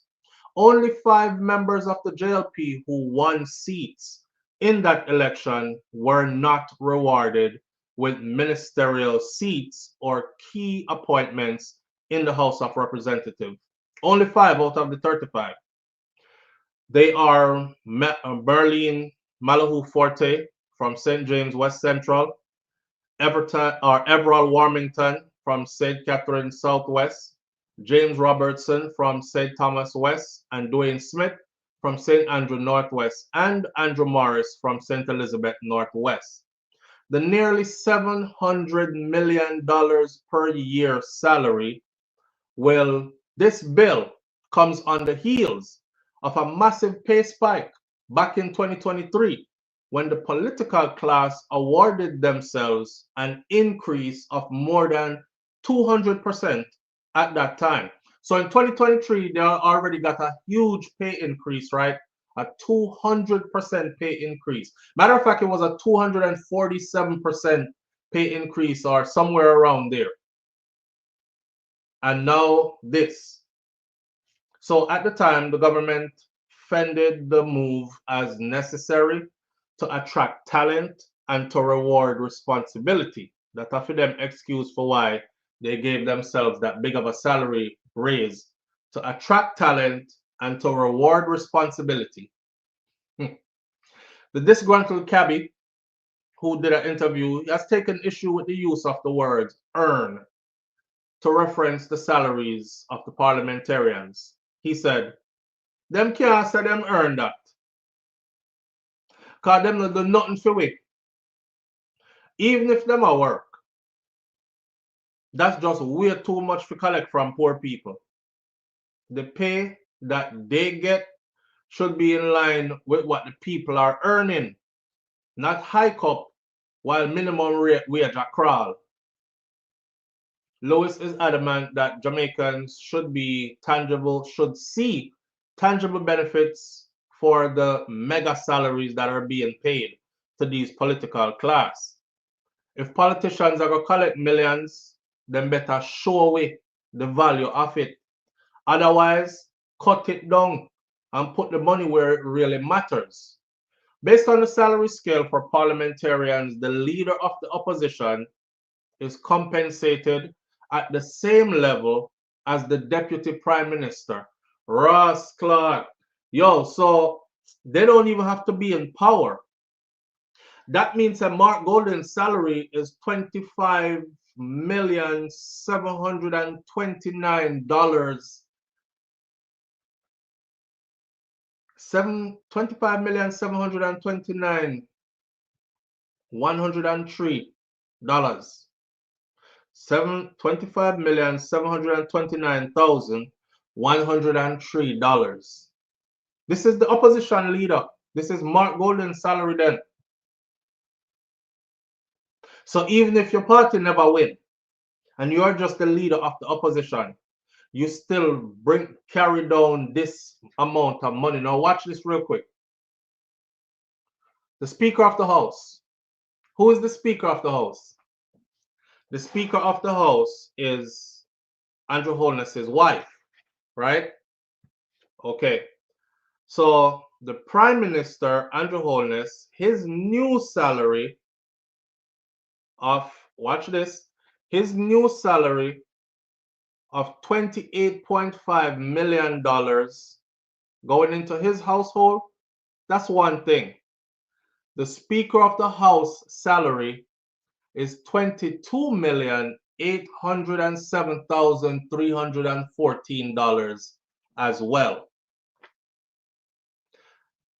So 28 and 22, 20, 40, 52. So, and the Deputy Speaker collects $17,152,736. And each member of Parliament takes home another $14,179,595 per year. The push to have Andrew Holness's wife as the Speaker of the House. May I pull out my calculator here real quick? Hold on there. Before we go to the next topic, I have to get this number right here.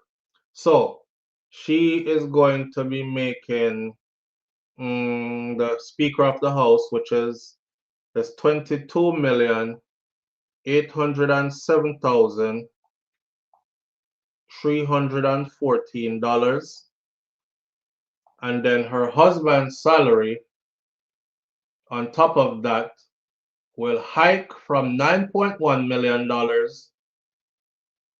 to $28.5 million to 28.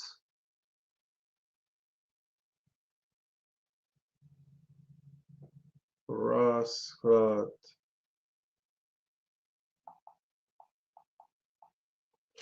So they're clocking over $50 million for that household alone.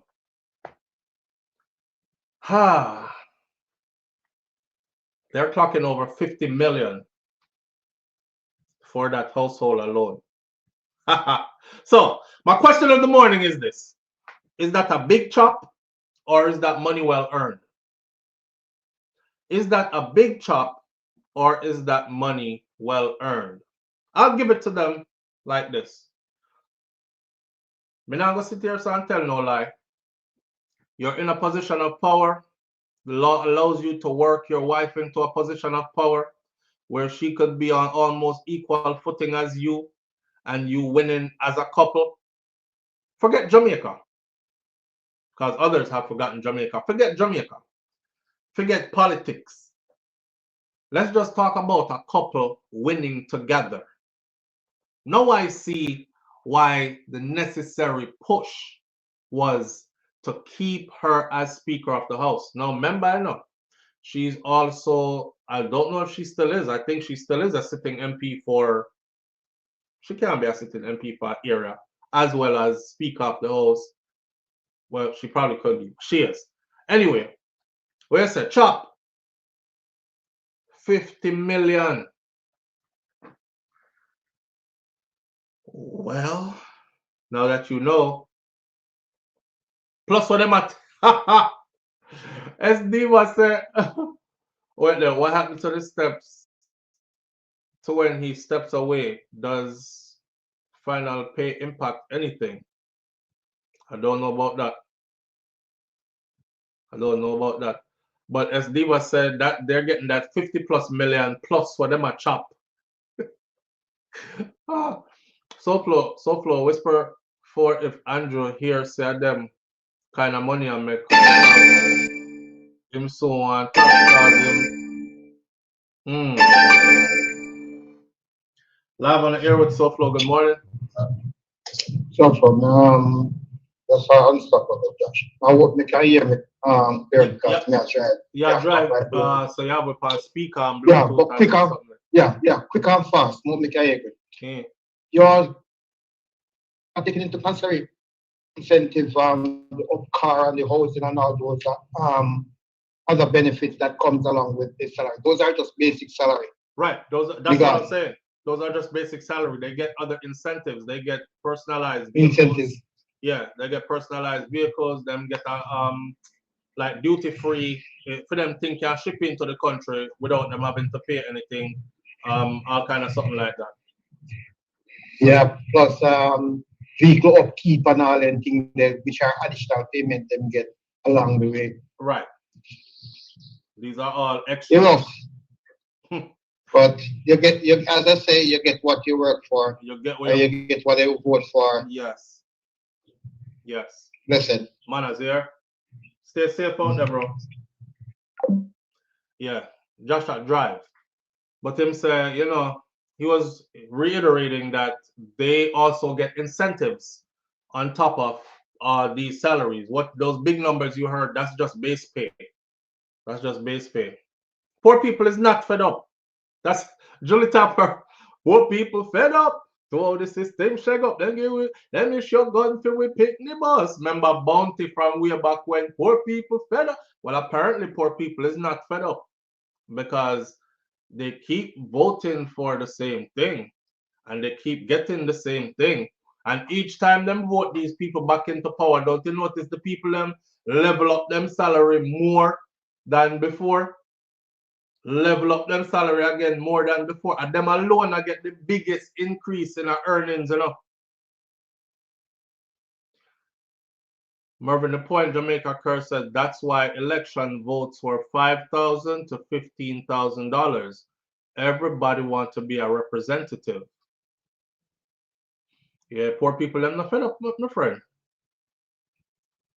Where's the June? Legal chopping.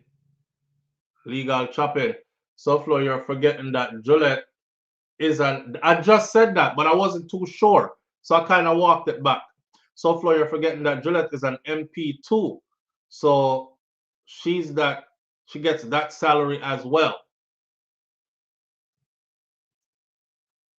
Damn. Now, as far as I understand, Speaker of the House is supposed to be somebody that is impartial to both parties, you know. So I don't understand how the Prime Minister's wife, who is also an MP on the same political party as he is Speaker of the House. But the Jamaican people, the majority of them said they don't mind, especially the people who wear green and ring the bell. They said they don't care. And, you know, the rest of what we are talk about that are just jealous with jealous and bad mind with bad minds. So I'm just going to leave it where it's at. And we just can watch it continue, this free and foolishness continue. Being Prime Minister, Andrew will get free groceries, free meat, free garden, free utilities, free money for his food. Live on the air with SouFLo, good morning. SouFLo, my brother, blessings. Manners and respect, my brother, what go on? You don't know. Yeah, man, we there do the rock of Cal. I want people to understand, say, all of those who make people buy them vote, regardless of which party you did vote for. It averaged to less than $100 a day. So what happens is that you actually get an investment. The politician them invest in it. Anybody who who collect money and went to the polls and vote, regardless of which party them vote for. Because Jamaica will represent that party. Right. You right. see? Them get less than $100 per day. And that the politician them invest in them. And we know so them are going to pay more at that in a taxes regardless of who they win. You see? And it are going to cost them more than $100 a day. But just remember that $100, less than $100 a day, them investing in the future of all of the generations to come, regardless of which party you did vote for. For you take of money for your vote, that's how your soul as a Jamaican, you sell it for. Less than $100 a day. Less than $100. Because I'm aware of people who get 15 grand, especially some of the young ones, and some who get 5 grand. You see? Because they were going around buying votes. I was told that I'm not up on the ground, so I didn't see it personally. But I also was told that there were a lot of vote buying going on. Yes.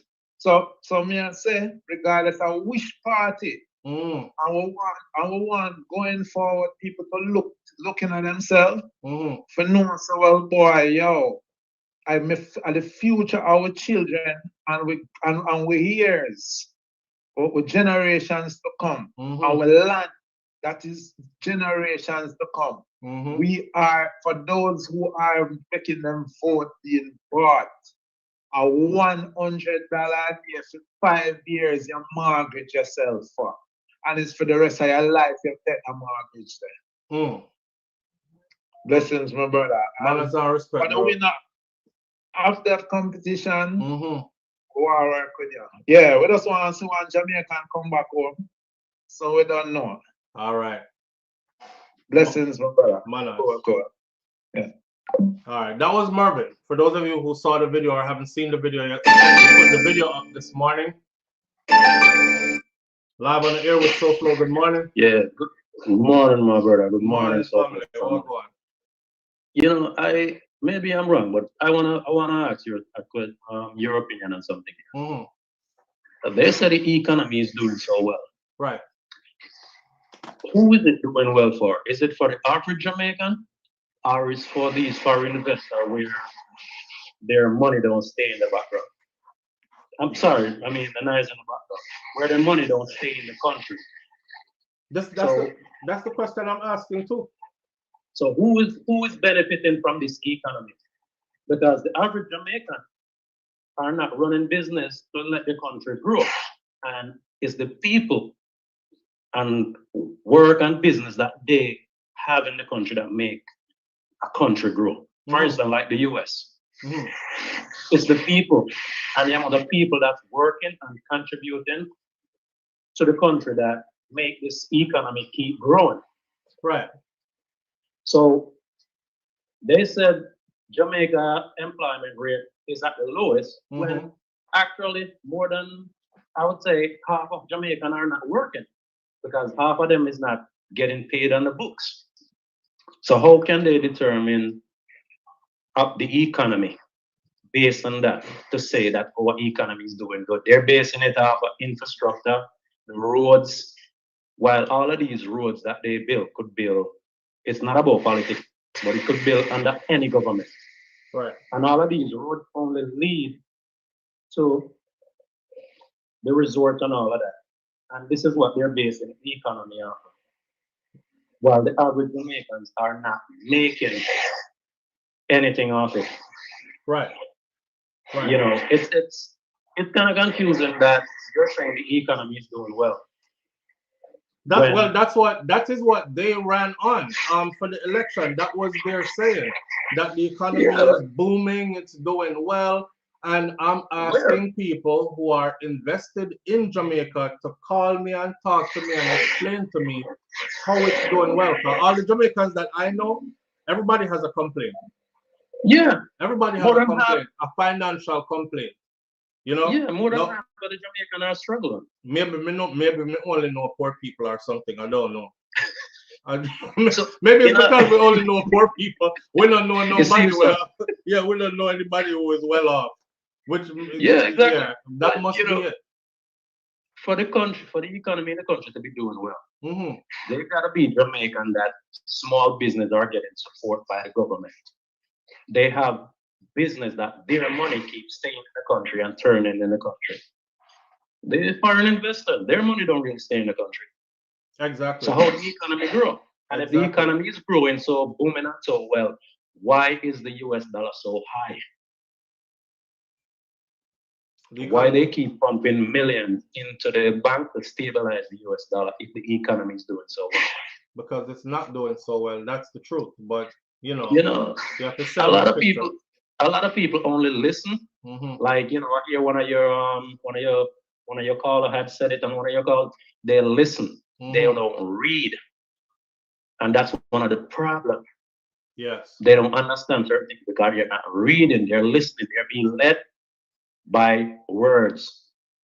And it's sad because if you're running and that our economy is booming, but yet still the US dollar is high. Yet for people like us who go back home, we're looking at it like, yo, we make a lot of money when we go home. But you spend back that money,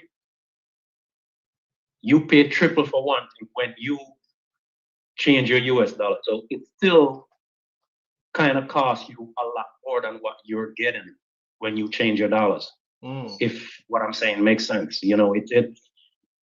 It's just rubbish. They need to do better for the people of Jamaica to survive. Because most people in Jamaica they don't eat a proper meal. Some people can't even tell when the last they eat a proper protein dinner. The economy is tough. I think that right there is the problem, though. Hold on there. Me have to stop you right there, sir, because most people in Jamaica don't have a food shortage. Believe it or not, most. Don't. You see, especially in rural areas, my friend, food has never been a problem. No. Yeah, so no, because you just said that most don't eat a proper dinner, and I'm trying to wonder that. Maybe some people. You're right.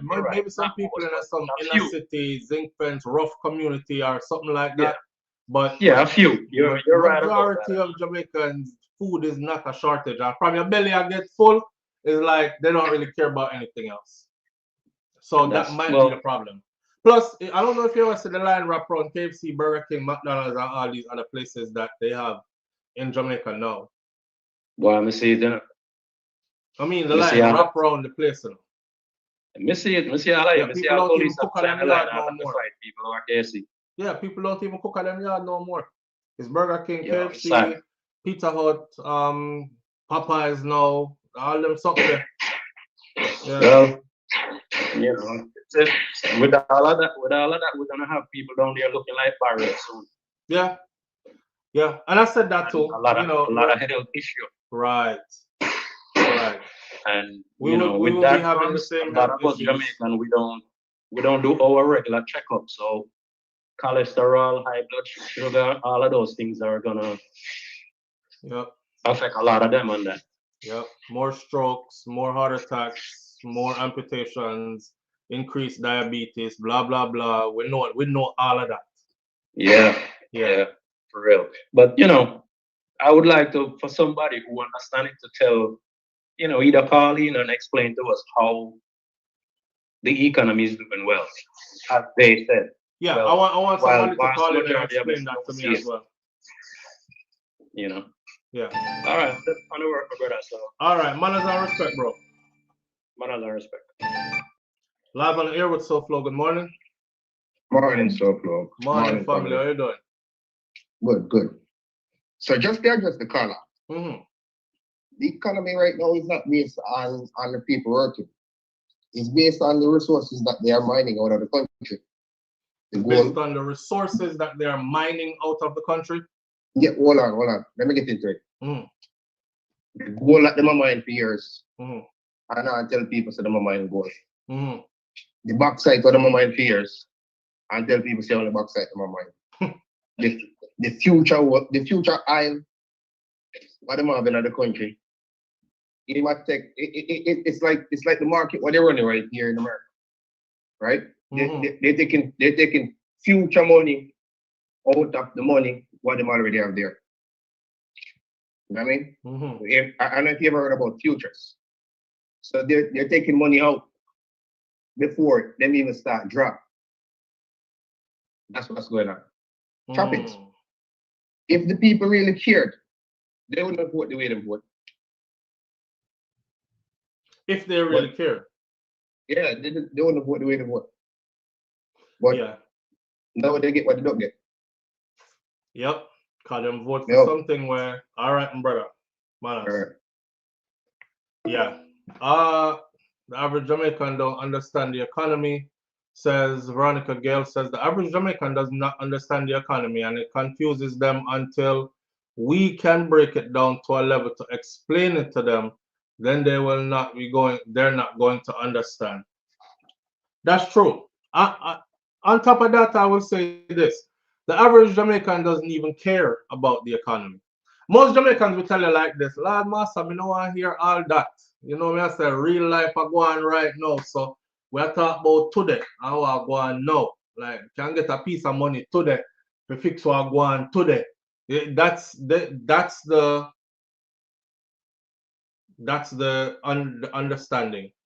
You know, anything we sit down and explain and that take too long. That are too much. That are too much. If they really understand. If they really understood. Mind them do you like Jimmy? Man, steady. Steady say mind them do you like Jimmy? Me not offend the wrong people, man. If we offend the right people now, yeah, then we do me like Jimmy. Oh God.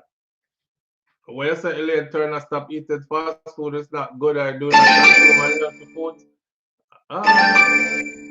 Tell that to Jamaica. Live on the air with SouFLo. Morning, SouFLo. Morning, family. How you doing? They go make it quick. Yeah, turn on your device and take you off a speaker and make it quick. Yeah, go on. Yeah, you may turn it on. Now make it quick. Go on now. We now take the talk, big the more part in enough taxpayer money gonna trade again.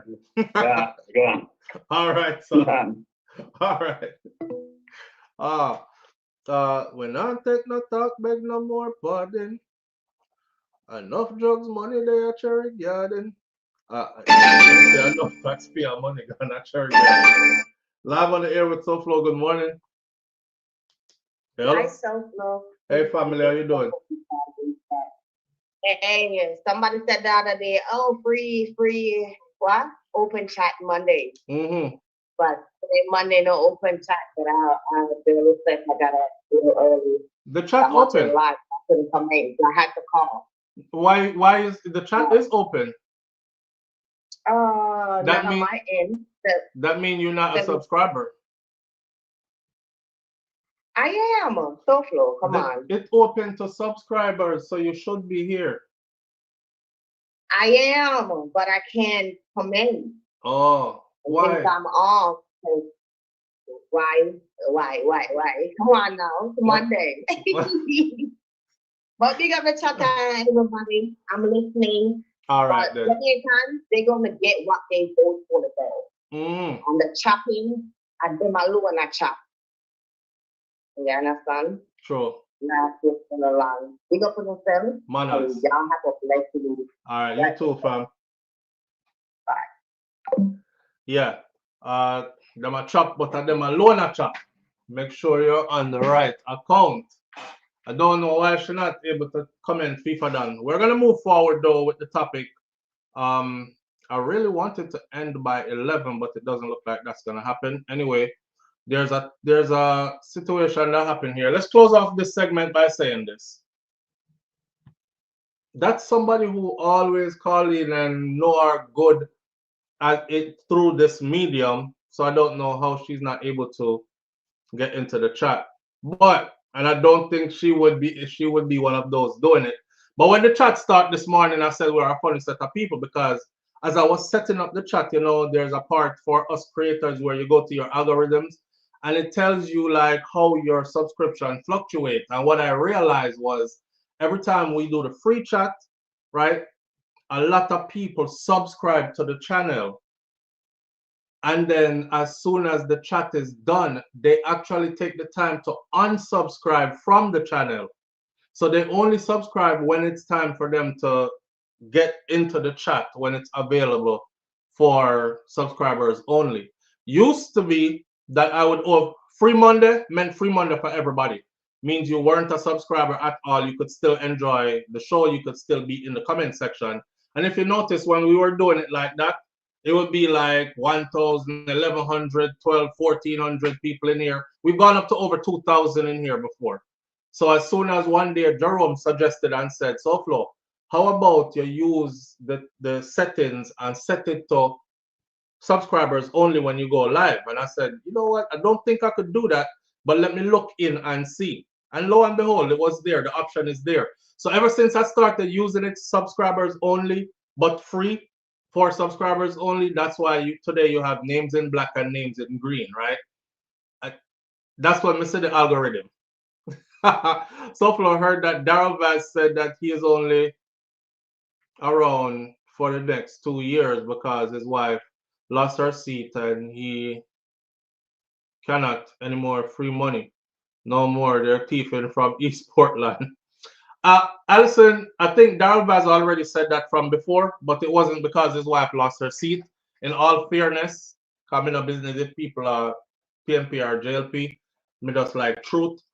I saw way before the election where he did an interview where he said, this is before her seat was taken, where he said, this is his last go round. He's not doing anymore because he's getting older and the little days that he has left, what God is going to bless him with, he wants to spend those with his grandchildren and give back some time to his family that he has taken away chasing a political career. So I know because his wife lose our seats still. But because they can't thief no more money. Me not gonna spread that one day. Kind of like when you only come when the food are, yeah, when them only come when the food are give away. Audrey, yeah. But the rest of the year, you don't see them. It's only when the food are give away. When say I'm thief enough now, in belly full now, and can go up now. Go on your yard now, Darren. We're gonna end it like this. For the politicals, the increase in salary and the $700 million that the Jamaican people are going to be paying annually. $700 million just in Andrew's cabinet payroll alone. Damn. I mean, damn. You get what you vote for. I don't see the Jamaican people out in the streets protesting about it or anything. That means that they've accepted what it is. Who am I to not accept what it is? Right? Moving right along. Listen, Elaine Turner, I appreciate you greatly. I was going to say I accept you greatly. I appreciate you greatly, Elaine. Thank you so much. Elaine says, love you, my Flo. Blessings always. You have me blushing. Love you, Elaine. Thank you very much. I appreciate you greatly. Most people just want to understand and are living for right now, and they refuse to learn, and they only want free. We're gonna close off this part. We're gonna head into a part that I think is super important for us to talk about. Okay, so a situation happened in Jamaica.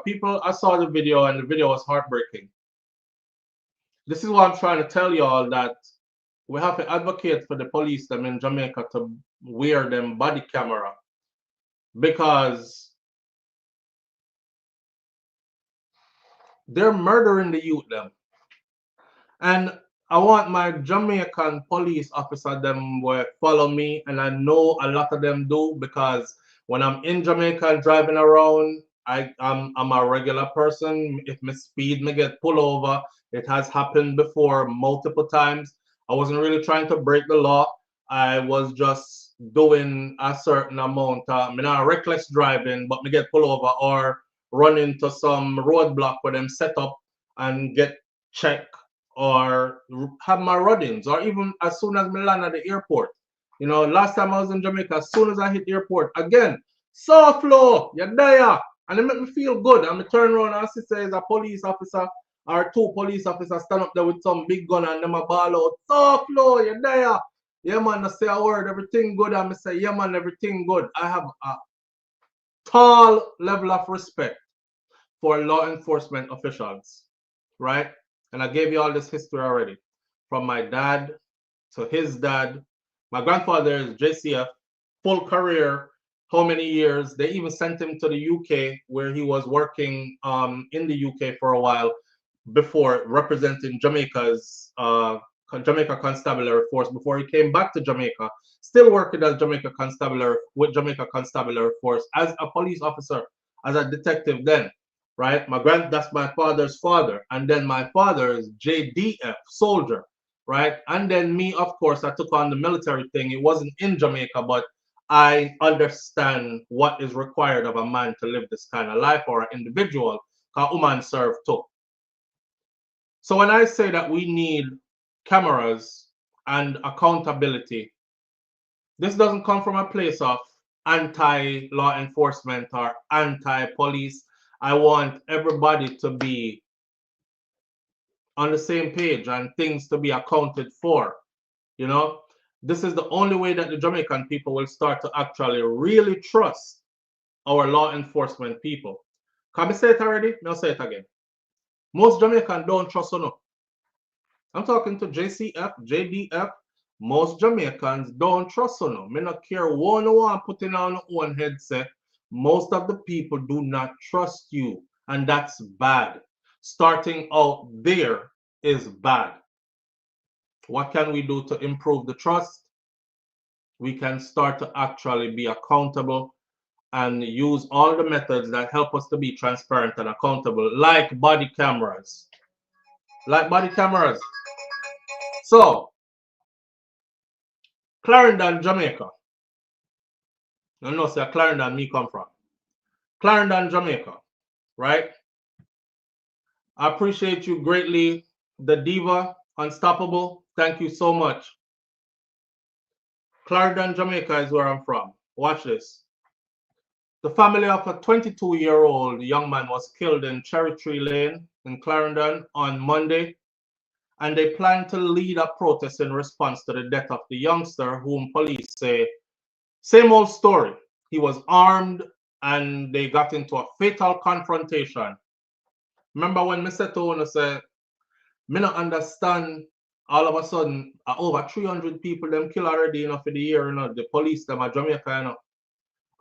Is it 300 or 200? I don't want to outspeak and speak wrong. Let me make sure my numbers are correct, because I don't want people to go away with the wrong thing and then try use it against me, like we are trying to make them look bad or something. So police killings in Jamaica for 2025. So far, the number has reached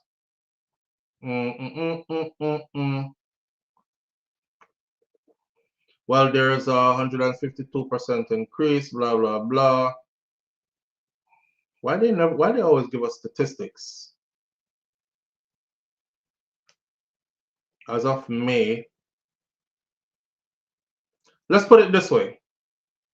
Whatever the specific hundreds is, I don't have it in front of me right now. We have covered it in the past up till recently, but I will say hundreds of citizens have been killed in Jamaica by our police so far, right?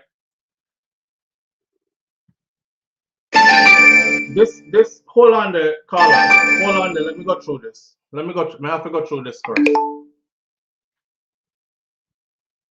The family is disputing the killing by the police as extrajudicial, with plans to stage a protest in Maypen Ferguson's loved ones claim that he was innocent and he had no gun on him, and the family shared a footage online which they claim captured the moment that the man opened the door to the law enforcement officers with his hands raised above his head. Some of you might have seen this video. SouFLo, the JDF was highly respected when I served, late 80s, early 90s. The short clip shows the young man rushing to open the door and then placing both of his hands over his head before stepping outside.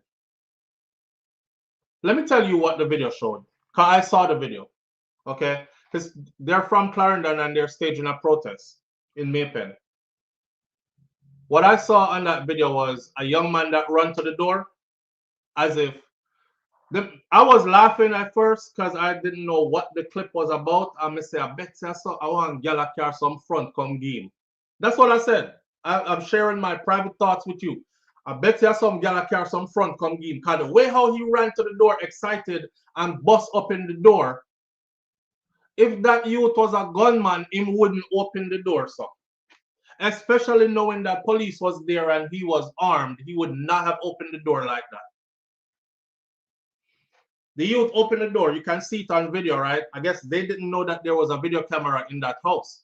Him open the door, him run to the door, you know, when them ring the door or knock the door, run to the door and fly open the door. As soon as he fly open the door, he was like, oh, like this, both hands above his head.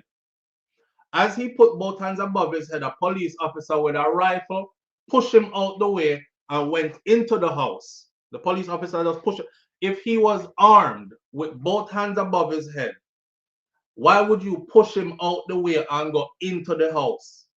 And you could still see him on camera standing there after the police officer went into the house with his hands still in the air like this.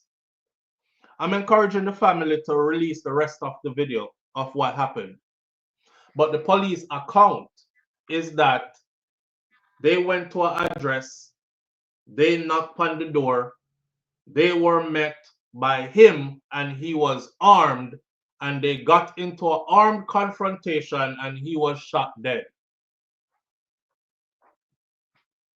You know, again, my Jamaican people not caring about each other.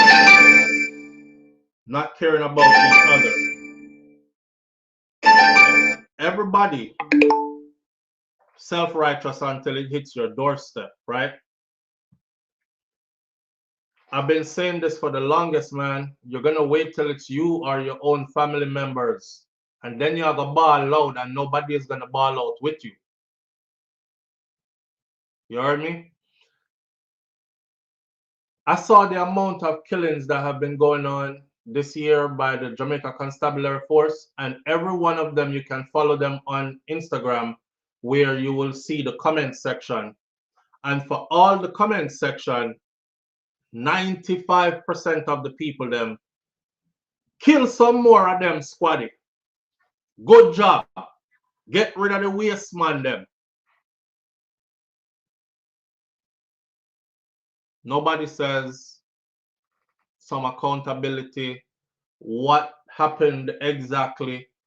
It's just okay now to just take, well, we went to an address, we were confronted, suspect fired multiple rounds, we closed with and destroyed the enemy or neutralized the threat, and a 9mm was found with 4 live rounds in it on the suspect.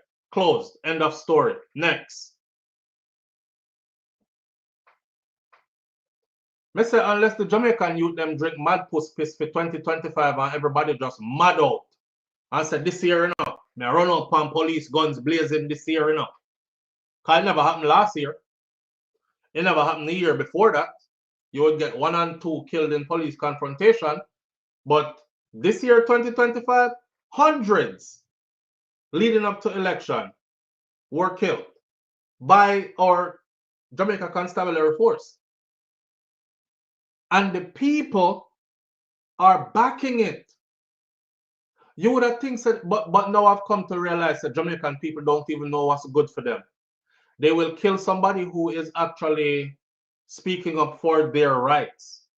Because them don't know we're good for them. Which is crazy. Which is crazy. I can tell by that video that young man got murdered. He got murdered. I saw enough to say he got murdered. No way he would have ran to the door like that. You know, people come knock on your door, boom, boom, boom, boom. You don't just run and go answer the door excitedly, knowing you're armed and knowing that that's a police at the door. Yes, one done. You see the video too, right? You see the video too, not true? The brother, he was super frightened when him realized gun upon him. Cause the way I tell you, the way him run to the door, he flew across the living room, popped the door open and instantly jumped back like this. Just as fast as you see me do it, he was like this. And at that youth that them killed. Both hands in the air on video, don't have nothing in them hand them. We went to an address, there was an armed confrontation. And suspect was shot dead in the confrontation and a weapon was found on the suspect. How many more of us are we going to allow them to do this too? I'm worried because me could have been in Jamaica, enjoy myself, and this is the outcome for me. So when I speak, I don't just speak for them. I have the option to stay away, but I'm always there. So it could very well happen to me too. It could happen to my cousin them. It can happen to my uncle them. It can happen to just anybody with me know too. Nothing from the Prime Minister, of course. They're just running with the narrative. You know, they want as many killed this year as possible. Just to say we're stepping hard on crime and criminals and gunmen will be eradicated. Just so they could justify that message right there.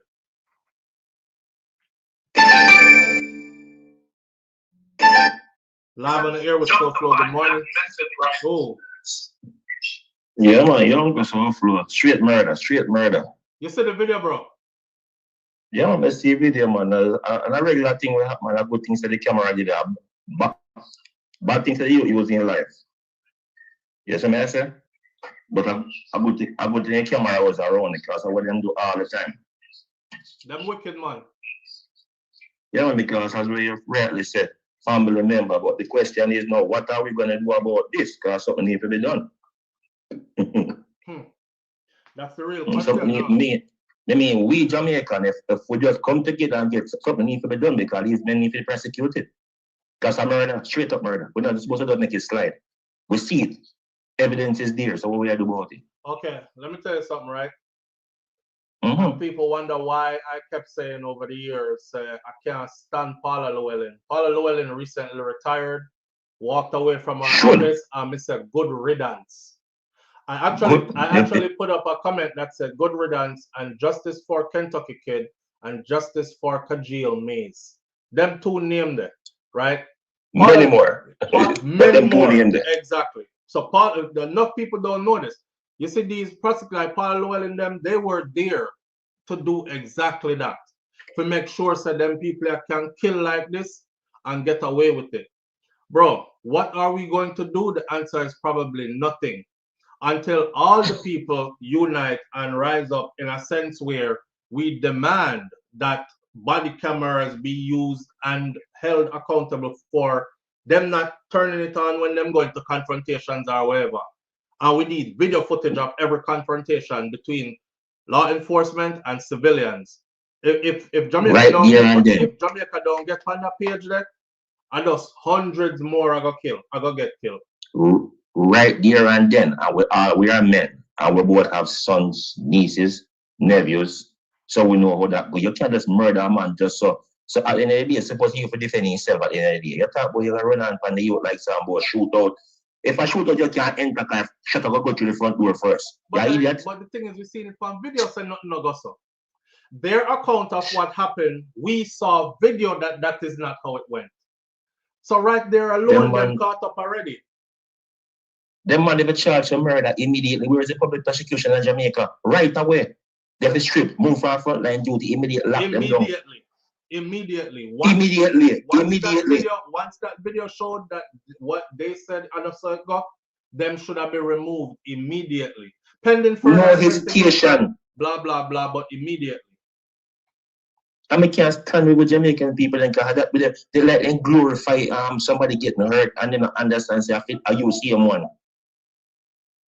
I went time in Jamaica, man, when them talk about kill more of them squad. Me love it. Kill them out, yes. When I can't understand we really in the demise of we. Just like me see I talk about the family them from Canada and people are jump out like them a fool. Them are idiots. Are you that man, them people there are you? Right. Look for every man as you. Right. Right. But here what? With them so. Brother, I don't know. But me know we're not gonna do nothing because Kentucky Kid, them did have video. Kentucky Kid get beat up. A bag of police going in a man's house and beat him up till him all with a doo-doo, blood and them something there. Beat up all him pregnant wife. Kentucky Kid get beat up. You know when him got to Paula Llewellyn, the man try tell them, Paula Llewellyn tell the man say, to go put cameras in him house and see if him can catch something. You know what Kentucky Kid do?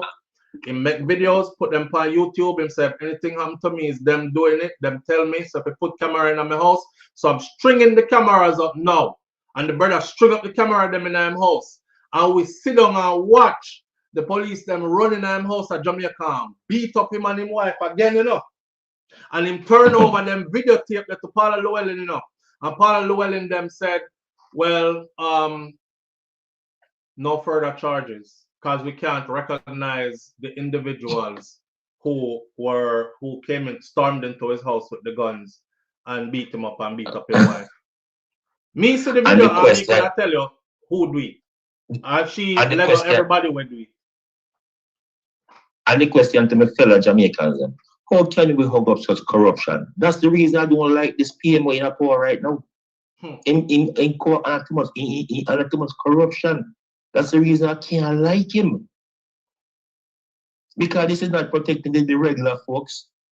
Anybody else from uptown has some different story. What happened? And them thing I can't like him, the man in a heavy corruption. And we are going like we're blind about party. Are we crazy? No, we're crazy, bro. Most of our people gone crazy. There's a highly injustice, and we Jamaicans we demand, but there's one Jamaican like we watch a TV. We need to be a part of it because of we. So these men need to be closed down immediately, not like tomorrow. Every Jamaican from every walks of life is supposed to call for this right now at this point in time. Public prosecution office. Let me send me the public prosecution office. Come and need to call them, please. Yeah, man. We need to call. We need to block their phone with overseas or with your yard. You get me, I say? Well, this is where the organizing and the unity have to come in. Because it has to be. Yeah, we need to call. This morning, we need to call up there. Now go look for the numbers and we need to call up there. Everybody's supposed to call. So when I do about this. Them boys are supposed to go to prison because them boys are not police. Them boys are murderer. And what them do all the time. All the time. Them are not police. It's not police business that I mean. I'm going to put on some uniform and walk on my base. I want to come murder me because he wear a uniform. No, man. Every man has a right to protect their own life. That's a God-given right. You understand? You know, for walk on a man base, we don't proper warrant. No church, we just dig out people who are walking. There's no such thing.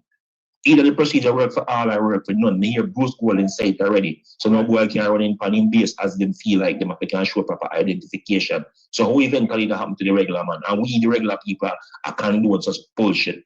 We are that? Sad, man. Sad. And yeah, man, anyway, man, you think you're taking it. Yeah, man, bless you. All right, my brother, manners.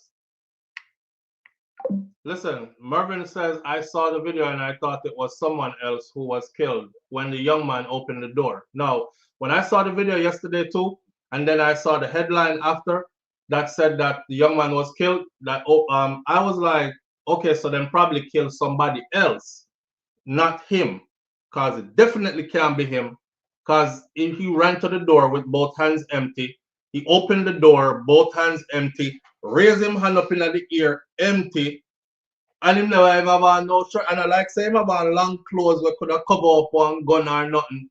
So it can't be him that they kill. When I woke up this morning and saw them actually put his picture, which I used, them actually put him picture in an observer, and then they put the same video from the him go open the door. I said, damn, them kill the youth, yo. I think of somebody else them they kill outside, like him relative or something. Can't be the one who open the door. It's exactly the one that opened the door.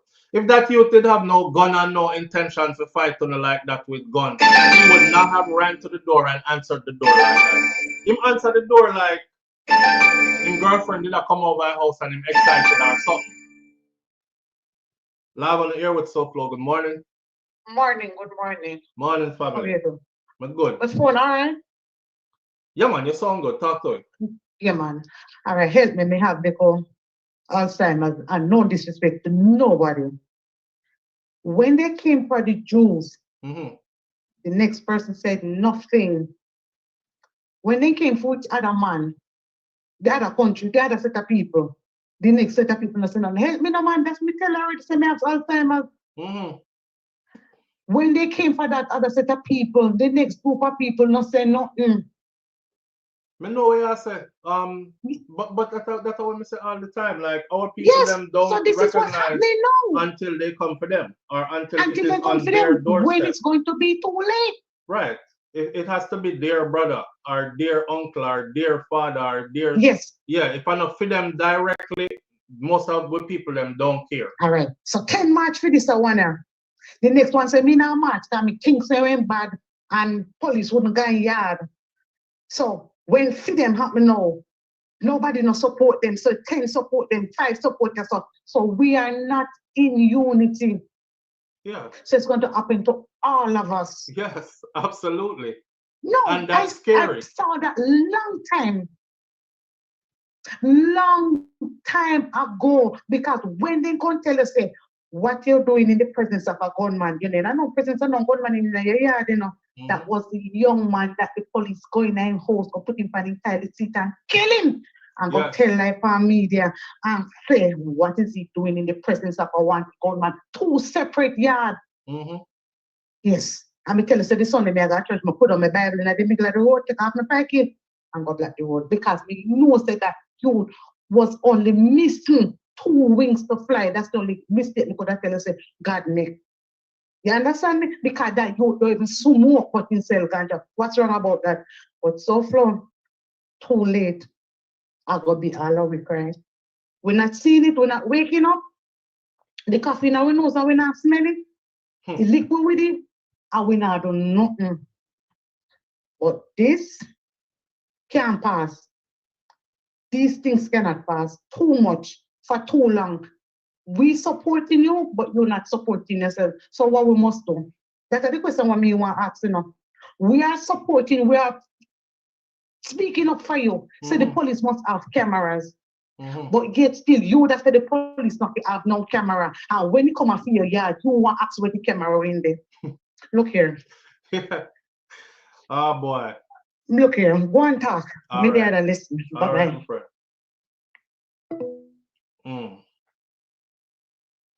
We are the police, we have camera. You are the police, them no need no camera. But when them come at your yard and kill somebody, the first thing you are asked which part the camera them there. Can't make this up, you know. Can't make this up. Live on the air with SouFLo. Good morning. Good point, SouFLo. Yeah, bro. Andrew and his sons look like criminal. My God. Thank you. Thank you. Thank you. But you see, if they were not protected and they were just regular down the street walking around you, if a data they look where you are say, look defines who a criminal is.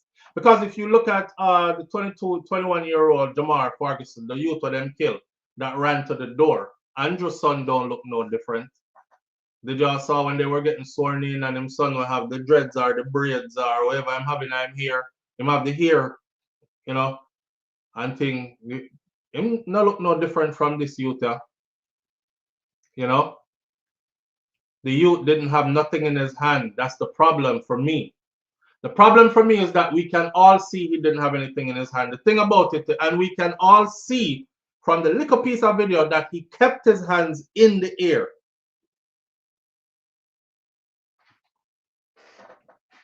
People are still, these are Jamaican people still. All right, so them show one little 30-second video. That not tell me nothing. You saw him run into the door. Slow the video down and watch it in a slow motion. You saw him run into the door. Watch and pause if you don't have slow motion. Watch and pause. Just play and pause, play and pause, play and pause, and you will see him move in different frames to the door. He has nothing in his hands.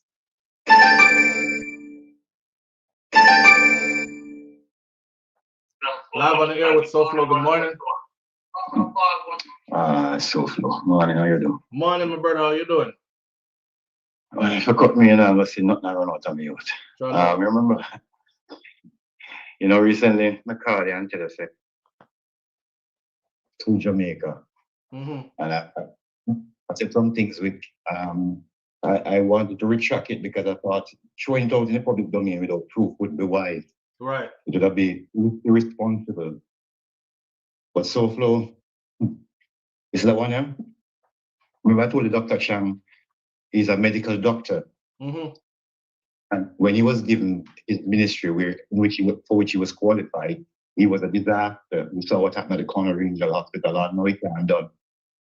We'll take the same man and put him in Minister of National Security. Right. So now he's a Minister of National Security with his medical background. And so what happened to the clinic then with the one who did it, and this guy now apparently is doing a good job. And he's the one, who ordered on the taxpayers' money over camera, and then in retrofit them for the uniform, and him say we don't need them. SouFLo, you see, everybody talk about prosperity, we still talk about accountability, and transparency, You see, and we saw the result of the election, and we are so politically divided, tribalized, that this is what's going to make it difficult. But we had a chance with Chucky Brown. Right? We had a chance with Chucky Brown. And everybody forget that. Talk about. Right? We talk about Kentucky Kid. We had a chance. SouFLo, you see, if we continue like this, there'll be no chance for a truth and reconciliation here in Jamaica. Because the truth, everybody has their own truth, but the truth is the truth. And whenever the people who are hiding, like myself, come up and start talk, there's some people that can't flow in Parliament. Why? Because you see their own people are cannibalizing them and say, look here, we're not criminal, we're not giving no office. Now, we have all the hallmarks of Haiti, of a failed state. This is how it started. But if we keep quiet, just like in Hitler's Germany, the same thing will happen in Jamaica. Same thing will happen to it. And we're going to become a failed state. Because if anybody open up their mouth, they're going to go dead. And that's where the problem is. Nobody has the nerve to bell the cat. And the reason why I'm a bit disappointed in our leader of the opposition, and he made me a suspect him and a pray him, is because the whole election went through and nobody spoke to clarify what Mr. Vaz said. You're not going to find no oil or gas until you hear it out of my mouth. The minute he said that they've moved him to Ministry of Transport and we can't hear, but me, yeah, Europe right now, and I realize that investors know how much oil we have offshore and we don't know how much gas we have and we don't know.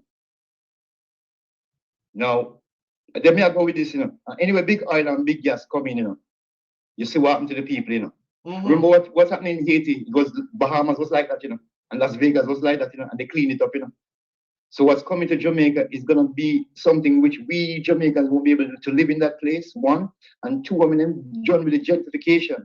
There are many ways to gentrify a place. You see what's happening in Gaza, but there are many ways to do that. I was taught how to do it. It's just that I have to expose my people to them something because we come as in a white man country can learn why and how these things are done. When you study certain faculty, them not teach you nothing to help black people. And them can't take about my doctorate too. Them can't take any dissertation or any accreditation or giving. Right. So as a result now, me afraid to talk to lose my accreditation. Well, fuck it all, SouFLo. Man. Because I'm not talking, we're going to do it at the price of my own people. I'm Jamaican, I'm going to be in Jamaica for my grandparents and them.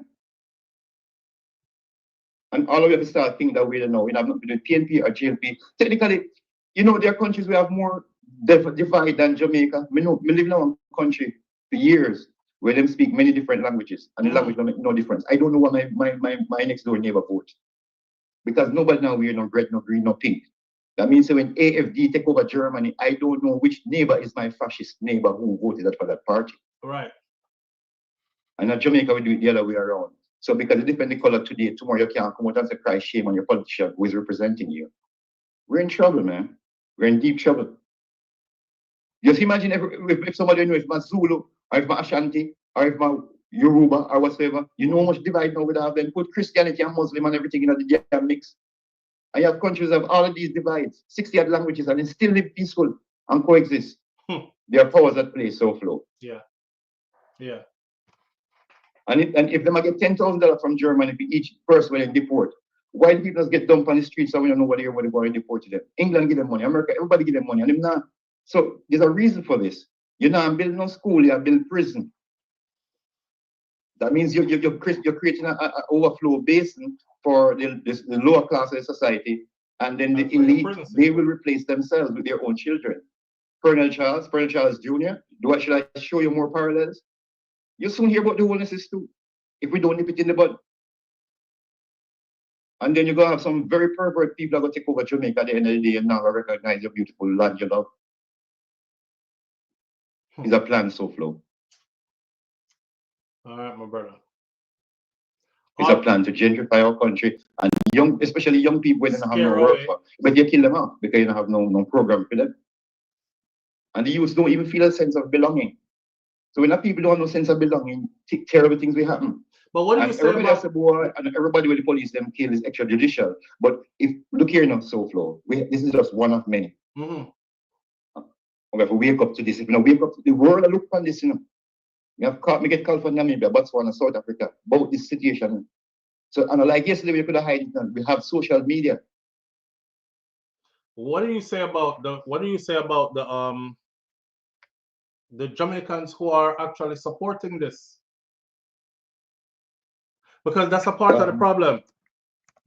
Yes, but you see, there are certain things, there are some statements we say in Jamaica. But who is that? Put that man down, keep him down. There are many things that we can't say through that. And then what you're experiencing is just one of the brainwash thing that when things say, you could think that kind of way. It can't change, but it's a mindset thing. We absorb too much shit when it really goes like the slave Bible. There are many things that we absorb and take it as facts. You know, so the people right now who are supporting what's happening and say, clean up the island, until they drop on their doorstep. Or we can say, no, I was an idiot until the flood come. You see? So killing the messenger in Jamaica, when you want to kill one name, the little boy who came out and said, them after me. Right? And then they end up killing him and not come out of it. The world watched that. Yeah. And we still went back and vote for that. That means boy, if we're going to give them Issa and Barabbas, which is Jesus and Barabbas, or Yahushua and Barabbas, Jamaica would choose Barabbas because Jamaica has chosen corruption. Isn't that obvious? Yeah, it is. It is. It's sad, man. And if a government is so desperate or so we call it bankrupt, then if we start about thinking about legalizing Obia, you realize how far we're gone. A distraction and something to bridge. If you look at the amount of things that China is doing at Jamaica, and our 4% of our foreign debt is to China, then think about it, 90% of the rest of debt are bigger money than what we owe to China. And nobody knows. That's why the leader of the opposition wants him come transparent, if I come transparent. I want accountability, because accountability means that somebody will go, excuse my language, prison. And that's what we want. Until somebody will go to prison to get straight. Look, if you thief $1,000, come on, what you call it? You get locked up. You thief when your boss 100,000, you get locked up. And now me see Maritime University and all them something. And come on, SouFLo. Come on, it's too much. You know why probably can't talk the way? Probably because the mother labor and my father was a PNP. So, but what I realized that in election time, they still have sex. So coming out of that, I think that was healthy because we had debate. But today you can't debate without being marginalized. And if the PNP was in power and going on with the same shit, I would be approaching it from the same angle. It's all about Jamaica. It's about patriotism. Right. Right. Not love for a political party, but for Jamaica, our country, the people of Jamaica. The people of Jamaica. Exactly. And you know what my biggest fear? All the sensitive jobs in Jamaica in the next 20 years will be hands of foreigners because we don't have qualified Jamaicans to fill these offices. And that data which they'll be handling, they might have dual citizenship and handling that data. And it will be to Jamaica's detriment. Yeah. Right? There are certain jobs here in Europe I'm qualified for it, but I can't have it because the data is too sensitive. Right. Right? So when that intellectual gentrification take place, it's gonna take us years to replace them people with full own people. Remember, if a man in the office for 4 years or 5 years and in corrupt, and in the office for 8 years to 10 years, he become more corrupt. So ultimate power make people even more corrupt. So a third term, I have nothing against it if he wasn't corrupt. Well, I remember during the election, you see, when I pointed out and I said, because I went to go look it up, because I keep on hearing people saying, they found like hundreds of millions of they found like millions of dollars in some account that Andrew Holness can't account for. So I thought before I regurgitate this stuff, let me go make sure this information is actually true. So when I found it and I realized it was over $400 million floating through multiple accounts that he is unable to account for, according to the Integrity Commission, right? When we come talk on it, I hear one lady tell me, she said, everybody thief. A true Mark Golden no get him chance to go in a power so him can thief big like that too yet. But we are gonna stick to the thief where we know. I said, damn, so it's okay to steal. Not saying Andrew steal the money because I don't know if he stole it. I know there's a discrepancy with him and the Integrity Commission as to how he came about with that money. So may I clear myself. However, if we are supposed to say, well, the money might be stolen, you mean to tell me, say you have Jamaican people who will literally say, that's okay. As long as who we like a thief, it can thief it. I was like, there's a damn. But SouFLo, there's a cultural connotation to that, where people cover up by saying people like this. But that doesn't say that something is right. I'm saying that to say this. While talking about Mr. Holness and his money, which he can't account for, we should remember that Mr. Patterson was also caught on a certain airfield and some serious money they will catch him with, and that you have to just hide, you will blow it up. So I'm trying to say it's common practice. I know nothing about that. So they are corrupted on I all know sides. you don't know about that, but that's serious shit matter. I mean, you have to end. What I'm saying at the moment has nothing to do with SouFLo. I must say that. Right. But I'm saying I could never possibly know everything. Anybody. So I was saying I could never possibly know anything. So I appreciate when somebody who knows more than I do can say something on something. No, what that shows me is there's corruption on all sides. Exactly, and as a result, I have a fear. I have this fear that there's a sector in elite Jamaica which makes sure that them people can't go to prison, and you will get run over by a tanker with metal wheels, and this is in the heart of Jamaicans. But fear is nothing that you can take to the table when you're about to make a negotiation. And right now, the people we need to make we don't need to negotiate with the people you employ. But if you employer come and work later, get fired. So what they're doing right now, stealing on the job or embezzlement, it can be proven that some things are not right. I'm going to say something to yourself before we leave this morning. I have family members who work in certain organizations. And if I got a contract from one of these family members, even through one of their associates, there are ways to prove that my family member or members know these people who would be giving me that contract. Now, let's say I'm a permanent secretary in the Ministry of Mining and Natural Resources, and I just did a deal with China regarding rare earth in Jamaica.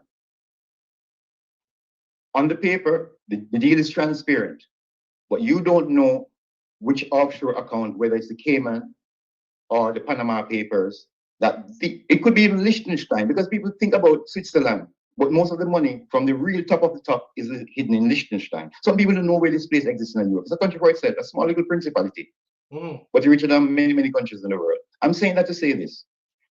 If me do you a favor, we call it quid pro quo, and me want my money in one place in the world where nobody in Jamaica can follow it. You say follow the money, right? We're going to take it to the highest level now. It means that we can collect all our money offshore. But it's stupid if we do it like the Prime Minister, then we don't account for it. But there are ways to do it offshore, and many of them are doing it. So I'm just trying to open up certain things to you. It's not a can of worm. It's a barrel of snakes, brethren. And if you follow this rabbit hole, when you go to the bottom of it, the people who you're going to meet at the end of it, you'll regret saying even enter the hole. That's what I've been said. When we look on some people funerals, some dignitaries, and then tell me, say, I heaven them I go. Hell me want to go. Come in, no one go down there, so mix up with them, the people that mash up that business. Come me buck them down, the mash SouFLo, and the mash it me I look for. And that's the kind of world we live in. Yeah, but you want them say George Bush funeral and all them kind of people, when them there, some real wicked people, Buster Man and them people. You want them say them people funeral when them there? That's the reason why I'm looking on the world we live in and say we're full of, yeah. Is that the reason why Mr. Patterson of the UIC, and that's the reason why Mr. Patterson gets such a fight? Yes. Because but Mr. Patterson too has to come different too. You think he can't come in the same colonial structure? What is your take? I'm interested to know your take on that. My take on this, my take. Right, I tell you why I'm looking at the UIC with a very funny eye. They're thinking local, but they're not thinking local enough, because there are sectors of the Jamaican society which their program won't reach. What are they going to do about the Maroons? What are they going to do to protect their rights? One. What about our relationship with Africa? Every country in the world, including China, India, and everybody, have a relationship with Africa. What about our relationship with Africa? The same one which Manley tried to forge with Haile Selassie and others in them time. That's why. So everybody gets something out of Africa and I do trade with Africa and everything, but we out of it. You know why? Because we have a Westminster system which was designed by England to keep we away from homeland, the motherland. Europeans, you think Europeans America forget Europe? And only we in Jamaica talk about we are Jamaicans. We are of African descent, and until we connect back with the homeland and start doing the right thing. If BRICS, the whole of BRICS country, which is more than 48% of the world population, are trade with Africa. You have African countries now going into BRICS. All these things gonna make a change, SouFLo. And if Jamaica wait too late to jump on certain bandwagon, we can be, here it is, Barbados never do it right. We are friends with everybody, but we're not puppet to nobody. It's called non-align. And when you're non-align, no guy can join you on the inside and pay your money to pay a price for your boys, them exit them back on an incident. We don't want an incident in Jamaica. There is something that we have to root it out from. You see the people who you have in a power. Remember, it's some elite people, you know, when they have a Yale mentality, you know. Then now the Timbuktu mentality, you know, so it will never be Afrocentric, it will always be Eurocentric. So if you use a Eurocentric idea to solve an Afrocentric problem. SouFLo, let me leave you alone. The boy talk too much here. All right, my brother. Manners. All right. Bless up. So one done. You can call in to it. Live on the air with SouFLo. Good morning. SouFLo. Yes, family. All right. The caller that called before, this caller, saying here somebody said they don't read. It was me, and I can call and say it's saying me. What? The person said they don't read a lot. Well, I read whatever he said. It's me that said that years ago on your program, because I remember when I joined you. All right. I don't read extensively and exclusively. So these long articles, books and everything, magazine. No, I don't. But that doesn't mean that I don't understand and comprehend certain things, right? And I understand what is going on in Jamaica. And to answer his question, the economy is not doing no good at all. We are in negative. So I can tell you that. I was always thinking where Jamaica is going to be when I was 25 years old. Where is it going to be? And where my children's children are going to be? What is going to happen in Jamaica? And I was picturing this. One day I sat and talked to somebody and said, I wish I was 100 years old. Person said, well, you wouldn't want to be that. It's because I would have 100 years of experience and I would have lived certain life already and can maybe part on certain things if I was still living. But if I listen to a SouFLo, if I listen to a Multi Perkins, if I listen to a Raga Shanti, those are the people in what I would listen to because I have to listen to somebody who I can learn from. But before me just jump complete what I'm saying, the only book I've read from back to front, not even my textbooks in school, I read the coming oil war book that was in 1993 when the Gulf War did all happen. Or somewhere there, 89 mistake. And I read the book how many years after because I wanted was to know what was happening and understand certain things. But to go so I don't do that. But back to what I was saying, I understand what is going on in my country. Maybe split my point in the point where my car was skipped, tell what to my head. But I understand what is going on in my country. And I said to you know, I listen to intelligent person who I can learn from because I'm not going to listen to no double back like me who don't know nothing. Because you have to can teach me something. I discovered you during the pandemic. Just after I come off a high frequency program that was IRFM because always teaching. So when I discovered you, the first thing that came up, because she was on YouTube then, was giving the program, you popped up in that yellow thing and I said, let me listen. You was talking and saying, Jamaica is not independent, it's not free. And I listened to that program and I said, the boy sound like he intelligent, you know. The boy sound like intelligent. One more popped up under because that's how YouTube go. And I listened to you and I said, you know, so the boy intelligent. And I subscribed to you there and then, and I started following you. I discovered you during the pandemic. So a lot of content, but it's not everything me I go listen to because if my spirit not in tune to it, me not listen. And I can analyze. So I can comprehend certain things. So you know listen to them listen to them dance or review them with a bad word. Me listen to it, man. Nobody chat. Everything me listen to. But I'm more in tune to those movies. Go back and draw back and say, let me hear good what you're saying in that sentence there. Where are trying to know?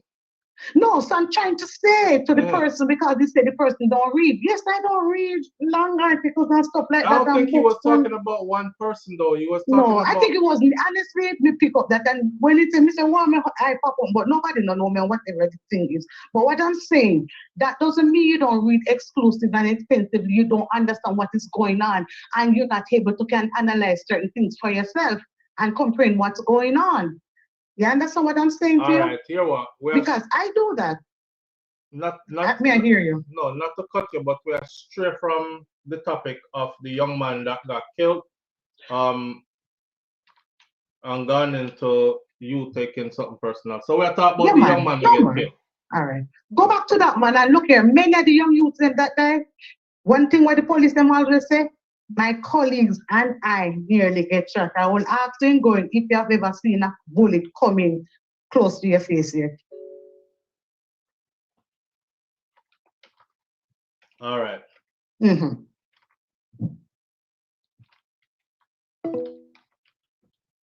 All right. I could lay off on the phone call them for a minute.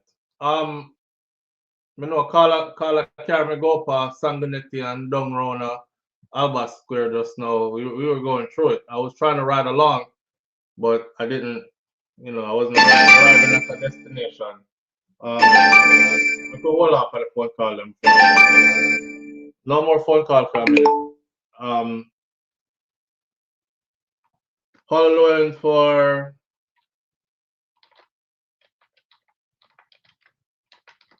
all right, check it out. The number that I gave earlier about the amount of people that got killed so far in Jamaica by police this year alone, I don't have the full number. But what I do have here is according to the Independent Commission or INDECOM, the country's police oversight body, 190 people were killed already in the first 7 months of 2025. January, February, March, April, May, June, July. By July rolled around, the security forces, the JCF, Jamaica Constabulary Force, JDF, had already killed 190 on the small island of Jamaica. So I put these numbers out here to you for you to actually really think. A small country like Jamaica, 190 police killing in the first 7 months of the year. And I know after that we passed the 200 mark, and I don't know what the number is right now, right? I saw the video. I'm going to end this topic so I can go into another topic because we must come to an end at some time soon. The young man by the name of Jamar Ferguson, I saw the video, and I don't need to see a longer video to tell me that he was murdered.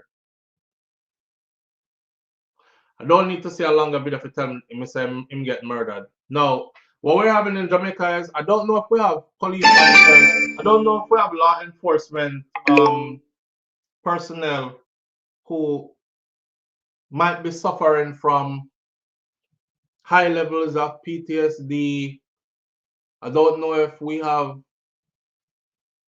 I don't know if that's the case or only, or it's a case of them working rogue for somebody else who is telling them to kill in the line of duty. Whatever the case may be, but the killings are too much. Jamar Ferguson case out of Clarendon, I'm going to keep a close eye on this to see how it develops. I will make a prediction before we change topic. My prediction is that no police officer will be arrested for this. My prediction is that this will be swept under the rug. You won't hear about this after the next 3 to 5 days. His family will continue to seek justice and do interviews or whatever comes their way. But this too shall go quiet.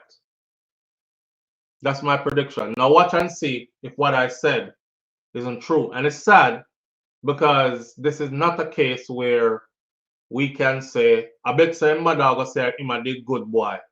Lie Mattel, cause which part the police would have find gun from. We saw enough in the video to tell us that he was murdered. So let's see what Indicom stands on this. Let's see what the top brass in the JCF is going to say about this and what the outcome of this is going to be. Yeah? We're going to left that one right there. So 9-day talk, 9-day talk, and it done. All right? Andrew Holness told them to make them see the judge or their maker. He said that for legitimate gunmen though. But it look like them take it as free reign and just start kill out the youth them. If you have a youth in Jamaica right now, a young person, 25 and below, I would have said from 16 to 25, you should be very worried. If you have a young man in Jamaica right now and you don't live in one of the opulent communities and you do not come from one of the opulent communities or an opulent family, you should be very worried. If you have family members, 16 to 25, male in Jamaica right now, and they fit a certain descriptive characteristic, you should be super worried right now. Super worried right now. That's all we're gonna say. We want to leave on a little bit more positive note this morning. So there are a couple of things we'll run through, like Shelly and Fraser Price and all the goodness she's done with her career for us. But before we do that, I'll just fly by this one quickly. So Fred Curley, y'all know Fred Curley, American sprinter, American athlete, two-time Olympic 100-meter medalist. That's the person who is currently serving a suspension, but he has become the first US man and the first track and field athlete to sign up for the enhanced games, where the competitors are free to use performance-enhancing drugs. The Enhanced Games announced Curley's participation on social media on Wednesday, saying in a post on X, which used to be Twitter, that he would take part in the 100 meters in the first edition of the competition. This allows the performance-enhancing substances with a protocol that they claim is safe and legal and science-driven. They're basically trying to show you that steroids could be used safely to have regular humans turn into superhumans. So Fred Curley, in a statement posted on the Enhanced Games website, said that he believes that the Enhancement Games gives him a chance to challenge Usain Bolt's 100-meter world record for the 9.58 seconds, and the world record has always been the ultimate goal for his career. This now gives me the opportunity to dedicate all of my energy pushing my limits to becoming the fastest human to ever live. A $1 million bonus is being offered to any competitor who can break a world record at this event. Fred Curley has chosen Usain Bolt's 100-meter world record. So Curley won the 100-meter silver at the pandemic-delayed 2020 Tokyo Olympic, captured bronze in the Paris Games last year, suspended this year, couldn't go to the World Championships. And Curley is the first track and field specialist to commit to the Enhanced Games after swimmer James Magnussen, Ben Proud, and Kristen, whatever his last name is, also committed. This is funny for me.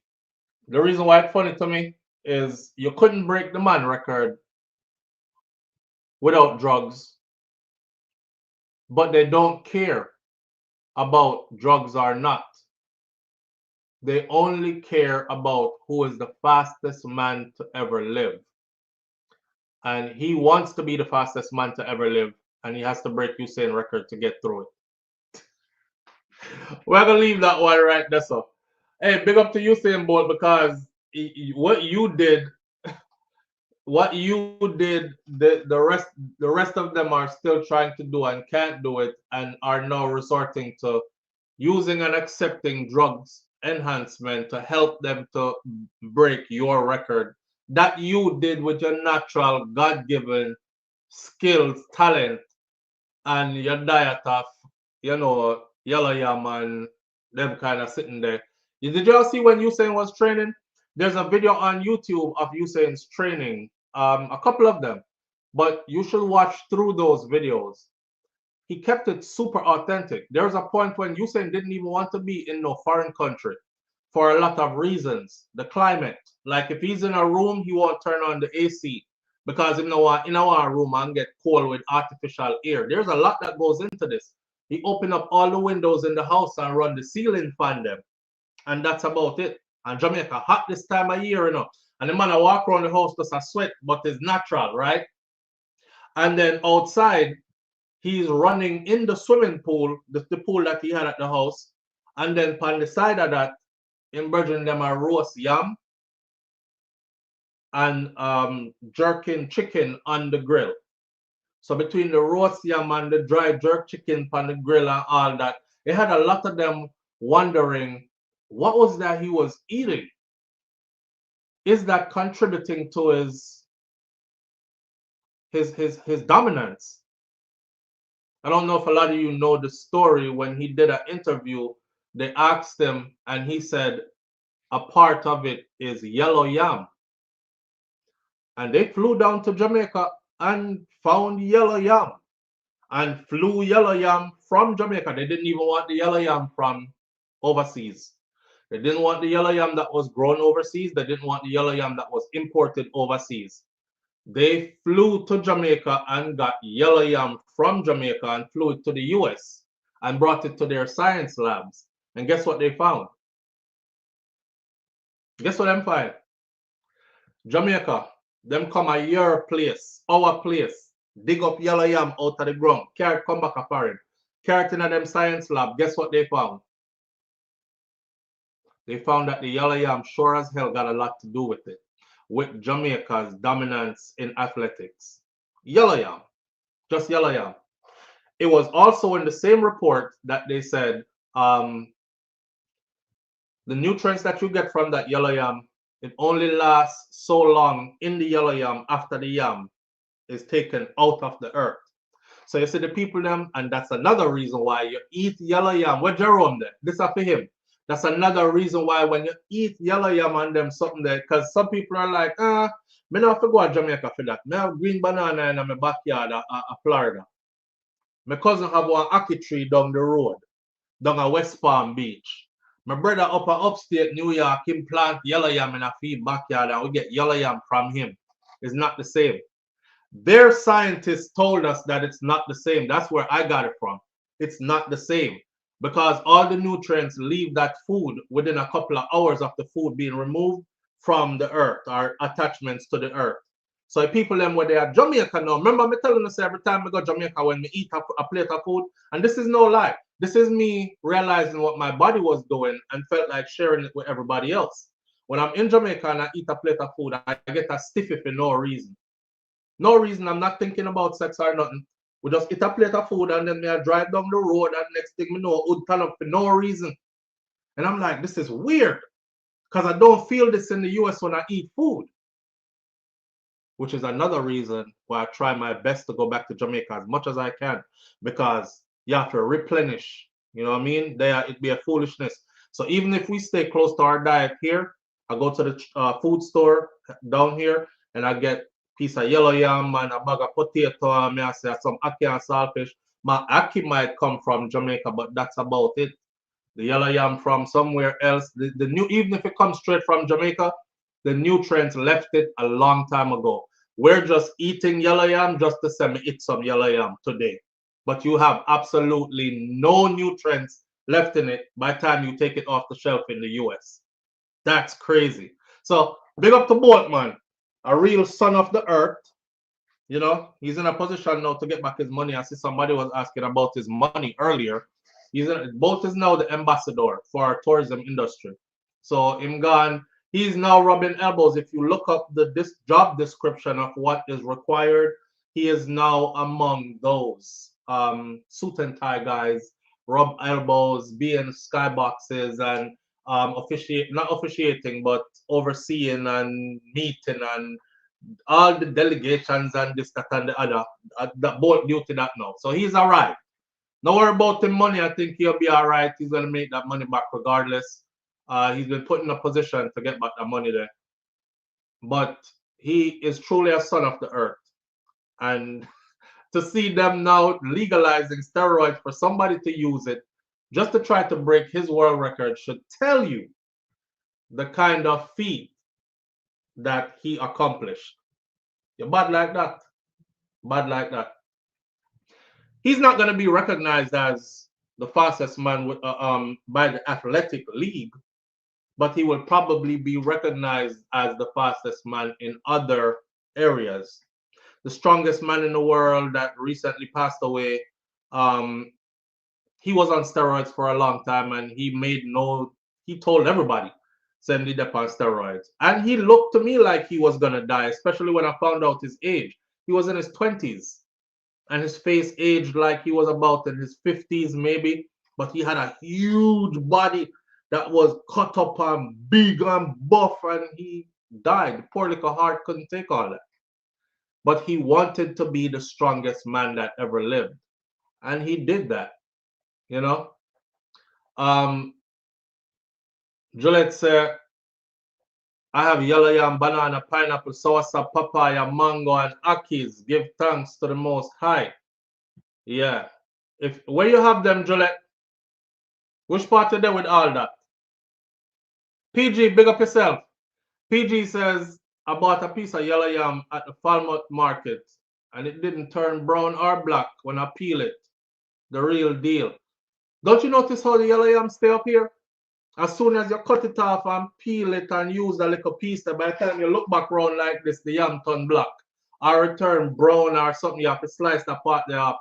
Or sometimes it even turn that color in the pot if you don't put it in a pot fast enough. Yeah. He'll only be recognized as the fastest while using enhancement. I want to know which part Juliet there with them kind of food that what she have. Juliet says she have one bag of something. I was trying to tell her that if you're in the US with it, it's still not the same as what you eat when you're in Jamaica or what you get when you're up on the island. So again, another reason for us to book a ticket and head down that way. Live on the air with SouFLo. Good morning. Yeah, SouFLo. Yeah, fam. I just want to say something to the lady that called. I'm the guy that been calling and talking about, you know, many Jamaicans who don't read. I wasn't talking about her in particular. One specific person. Right. No, I figured that. And I don't know her, so I couldn't say that. Right. You know, it's just on a broader base that more Jamaicans don't really read. Right. They listen to other people and they don't understand certain things because they're not reading the facts. Right. That's out there. True. But, you know, to go back to the topic that you're on, I don't know if anybody remember what the Prime Minister had said, that this is our JCS police force. And when he said that, I don't know if most people take it that's how I take it. He's saying it that it's their police force and not the citizen of Jamaica, the way he said it. That's how I take it. Theme police force. Yes, it's our police force. JCF is our force. I didn't take it like he's saying it, like he meant it for the police people of Jamaica, that it was their police force. Okay. You know, because what they're doing, they're weaponizing the police against the citizen of Jamaica. And anybody can say that, you know, it don't really go so. Because if you notice, there's certain beach that Jamaican go and know. They call police and right away police show up with a big gun M16 to somebody being on a beach. Yeah, it happened when I was there. Yeah, you know, it's sad. And, you know, because I'm there and I get stuff and I guess, you know, police asking me, was I in the military? I don't know why they asked me that. So, and I said to him, I said, listen, the traffic stop have nothing to do with where I was, whether I'm in the military or I'm not. Right. He was like, I'm asking you a question.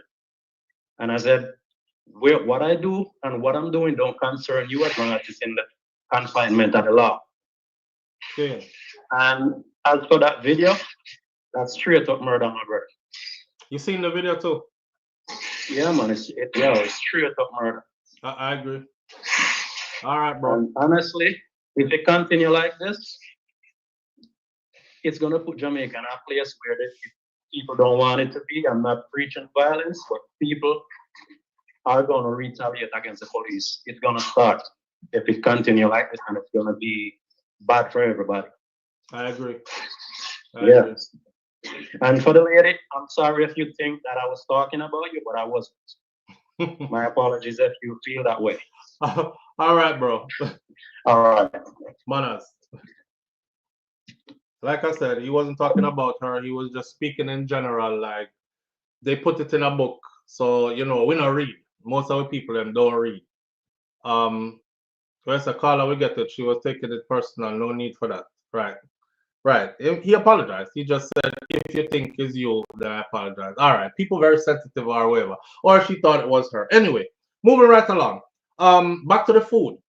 If you're in Dade County, where I grew up, that food there is not like the food in Jamaica. It's not.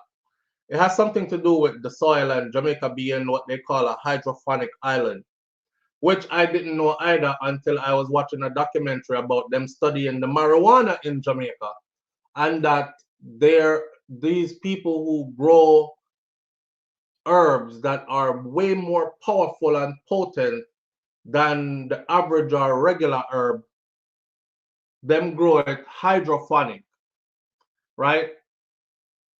But Jamaica itself is a hydroponic island. So the whole island itself is what they try to replicate in a lab. Jamaica has water under it, right? And then you have the earth in the middle, and then you have the constant concentration of sun up above. So the seed nurtured and get pulled up. And that based on that, that's why Jamaica is able to grow some of the most potent herbs in the world, some of the best ganja in the world, as well as the food as well. Good things to know. Good things to know. Great soil, especially the red dirt, Juliet Row. Absolutely. Good. It's good things to know. So let's finish off the segment about the young man, which I did. I finished that segment. Let's finish off the segment about Curley, which I did. Curley recently got into trouble. The police was arresting somebody next to his luxury car. I think it was in Miami Beach, and like the police fling up the suspect on his car, and he was like, "Whoa, whoa, get off my car, get off my car!" And the police was like, "Get back, step back, you're impeding or getting into our investigation or whatever." And Curley was like, "I'm just saying, stay the fuck off my car." The police end up pepper spray Curley and take him down to the ground and arrest him and everything. And next thing you know, they had a charge on him for domestic violence for another situation. And now he is suspended from the athletic league, and he's over there in foreign some way signing up to break Usain Bolt record to collect $1 million on steroids or on drugs. So Curley's going through it, right? The last one for the morning. SouFLo, I sent you a mini DM. I know time is money. All right, the diva, unstoppable. I'll check it. Make sure you send it to SouFLoTV@gmail.com. All right. I heard Jamaica is the top of a mountain. Been seeing that info lately. Yeah, that info is not false, it's real. It's been there for the longest. It makes me wonder though when the rest of Jamaica go sink. So you have a mountain, and Jamaica is like up here, right? Up at the top, yeah, so. And the rest of my arm is the rest of the mountain, and that's all underwater. So when is the sea gonna actually start rising till the whole of Jamaica under the water? I don't know, and I hope it never happens in history. We lost Port Royal like that, which was a whole city by itself. And then they chalked it up to Port Royal being the wickedest city in the world at that time in history. Because, you know, the slave trade was big business, and you had these human capturers, and they were doing wicked things, torture and all this other stuff, and whole lot of fighting and killing. And that's where a lot of the pirates, you see the whole Pirates of the Caribbean thing, that you literally had pirates who used to ride the Caribbean Sea looking for others, rob them, kind of like how them the drive-by robbery now and all these things. So in Port Royal in Jamaica was where they would stop off and chill for days and weeks, and you know, all the loose women were there, so they would take advantage of that, buy some pum pum and party a little bit and enjoy themselves and their spoils. And then Port Royal sank, and they started to say Port Royal was so wicked that God sank it into the sea, but God spared the rest of Jamaica. So believe what you want to believe, but yeah, that's actually true. That Jamaica is at the top of that piece of mountain there. The rest of it under the water, under the sea. Right. The 1907 earthquake, Denise Sparks, like Port Royal under the sea. Right. All right. And Unstoppable, the Diva Unstoppable, I will definitely check as soon as we're done here. All right. Now, the last one of the morning, let's pay some homage and some respect as we go through the door to Shelley and Fraser Price. Shelley and Fraser Price came, she saw, she conquered, and now she's saying goodbye. Watching her perform now is like, oh man, I'm like, I'm glad that I'm here in this time of history to see her.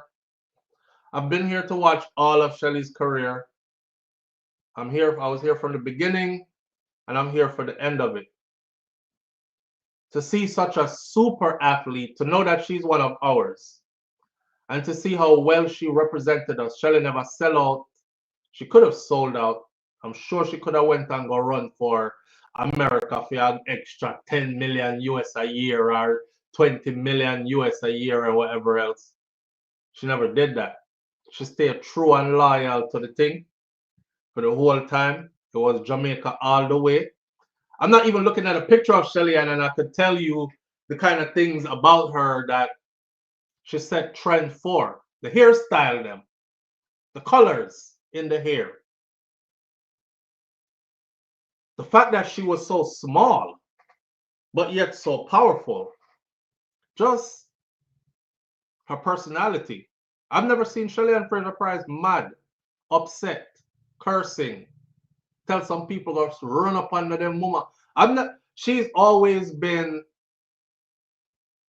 a smiley face or a laughing face. I remember when she laughed after remember when she laughed after Sha'Carri. Sha'Carri doing big things now. But Sha'Carri did tough talk already, you know. She'll come out, come dominate the place and all that time. When them whip her 1, 2, 3, and she was left in the back, and they were whispering to each other when Shelly, Elaine, and Jackson, when Sha'Carri was doing her interview. Yeah, but Shelly Ann Fraser-Pryce really had one of those careers where it's for the record books. It definitely for the record books. When I watched her took off in Tokyo just now in that race, to think about this.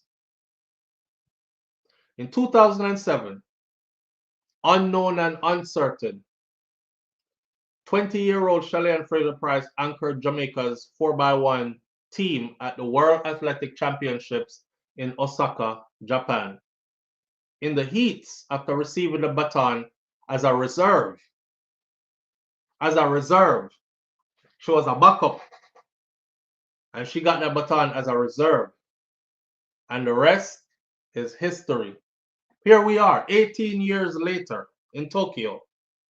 The roles were reversed. This time, it was Shelly Ann Fraser-Pryce who burst from the blocks on the opening leg before handing the baton and the mantle in the same goal to the generation she helped to inspire in what is now her final race at the Global Championships, a moment that carried a meaning much deeper than a simple relay strategy. So when Shelly Ann Fraser-Pryce placed that baton in the hand of young teammate Tia Clayton, which is one of the twins, the Clayton twins, it was a symbolic handover from one of the sport's greatest icons to those who are now charged with defending the island's rich sprinting legacy.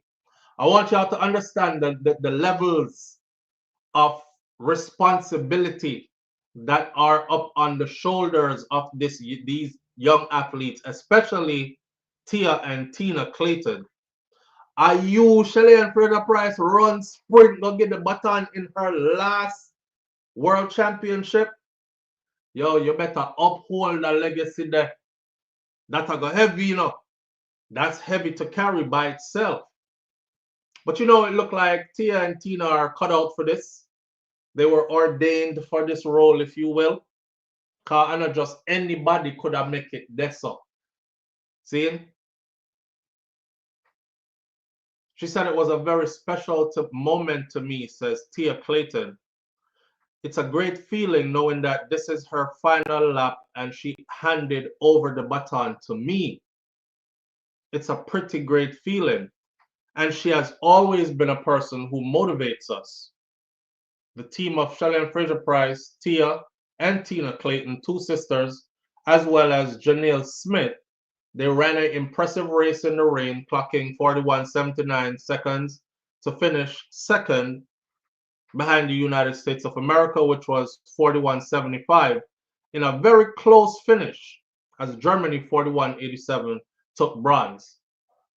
I could say what happened in that race, because just like when we watched the men's 4x1 and kept rewinding and rewinding, I could say what happened in the race with Jamaica, why Shelly didn't walk away with a gold for her last time at the championships. Now,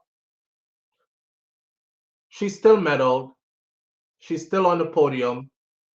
It's still a good look. It would have been ideal to see her go out with a gold, but it didn't happen that way, so we accept that. But through me the one talk platform and me I go talk, I will sideline a little bit to say this. There was a hiccup when the baton was passed at one point. I don't know if it was one sister passing it. No, it was the girl that looks like one of the sisters. That last leg between the girl who finished the race and the sister, the Clayton sister, who handed her the baton, there was a hiccup there. And all I was praying was that them just don't drop the baton and just go finish the race. Go back and watch that race, y'all. If they had smoothly passed over the baton like the Americans did, Sha'Carri Richardson would have taken second place in that race. The US would have got silver. Jamaica would have gotten gold. It was a hiccup in the exchange of the baton why Jamaica did not come away with the gold. But in the grand scheme of things, you can't complain because that's how track and field is. All your stars must align at that day, at that moment, in that race in order for you to win gold. And if you don't, any little thing that is off and not done to perfection is going to cost you, which is what happened. So we're not crying. We're not crying. I ran track and field. So I'm looking for certain things. If the baton handover wasn't smooth and there was a hiccup and a fumble and tried to save the baton before you could take off fast, that millisecond there, your competition is 3-4 steps ahead of you already. And even with that, I don't know who that girl is, but she fast as hell because she walked Sha'Carri down. And if that race was one step longer, she would have passed Sha'Carri, but she didn't.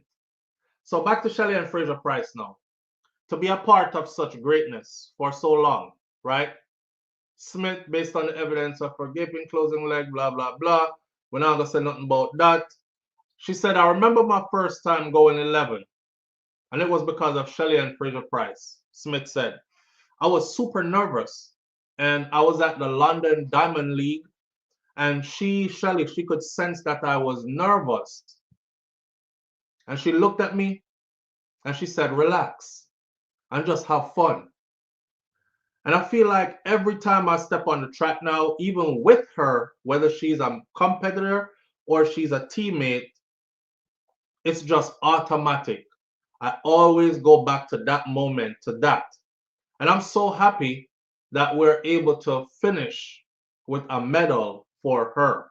Meanwhile, Shelly and Fraser-Pryce, who will be adding a 17th World Athletic Championship medal to what must be a packed trophy cabinet, said that she was proud of the team's efforts and she was thankful for the support she received in Tokyo and throughout her career. She said, I started in Japan, in 2007, and I was actually the reserve of the 4x1 team. And I anchored that team, and we got a silver medal. And tonight is the same thing, and we got the same results. I started it tonight, and to be able to hand over to our young upcoming superstars and queens is truly fantastic. To be able to give them the opportunities to go for gold, because ultimately, that's what I wanted to do. I really wanted to make sure I gave them a great start because I knew that we had a good team and they are contenders. And for me, we didn't get the gold, but we got a silver medal from a brilliant run. We just didn't put any medal out there, so we have to be grateful for what we have accomplished.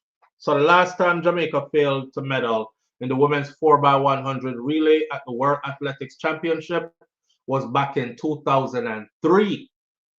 So you see, if you ever step in representing Jamaica, anything representing Jamaica in athletics, especially track and field, is going to weigh heavy on anybody who is competing with Jamaica pan them back or pan them chest. The last time Jamaica did not medal was 2003. We're in 2025. This happens every other year. So you can imagine if you go in here and you don't get a medal on Jamaica behalf, right? People are gonna look upon you like, yo, you are the problem. Yo, you are the problem. So tonight, the crowd, the Jamaicans that traveled so far to come and see us, see me, I feel special. I feel honored to have been able to race and grace the track. Many people were there who said they came to see Shelly and Fraser Price in all her greatness because this is the last time, so they can actually say, I was there. It's kind of like the people who had the joy of saying, yeah, man, I go on a football game back in the day, I see Pele play in person. Pele, greatest footballer ever lived. I saw videos. I never saw him play in person. Never saw him play in person. But those who did, I saw Maradona play in person. We never see him play in person. I saw Shelly and Fraser Price run in person. Last run. They wanted it to be that for them. Shelly says she is very grateful to those people. My husband said to me that sure thing didn't work out how I wanted it to in the 100-meter, but it has been a privilege to be able to finish my career in this way. And I think for a lot of people, they don't understand the dedication and the work, and also just following your own path and journey and trusting that. Shelly and Fraser Price's legacy goes beyond the medals that were won and the records that were set. It lives through and the lives touched and the athletes she inspired today and tomorrow. They will carry the baton and create their own legacy, quite like the Pocket Rocket did from almost 2 decades ago. So, with that said, big up to Shelly and Fraser Price.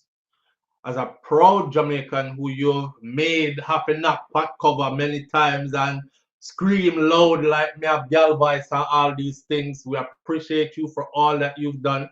I significantly remember Shakari Richardson when Shelly said to her, what took y'all so long? When they finally won, Shelly said, what took y'all so long? And she looked at Shelly and Fraser Price and she said, you did. You took us so long. Shit, because we had to, America has been trying to beat you forever. And she bows out with grace. God is good because she's not going out injured and messed up and don't know where she's there and all these things. She's literally going out looking like she got more to give. But I think she knows her limits and she has given her all. Shelly did the whole mother thing. Not too many athletes, Allyson Felix, the other one, not too many athletes could leave, have a baby, be a mom, come back to top form shortly after and get back to gold medal sprinting top of the podium. Yeah, remember when she asked her, what took y'all so long? And she said, you did.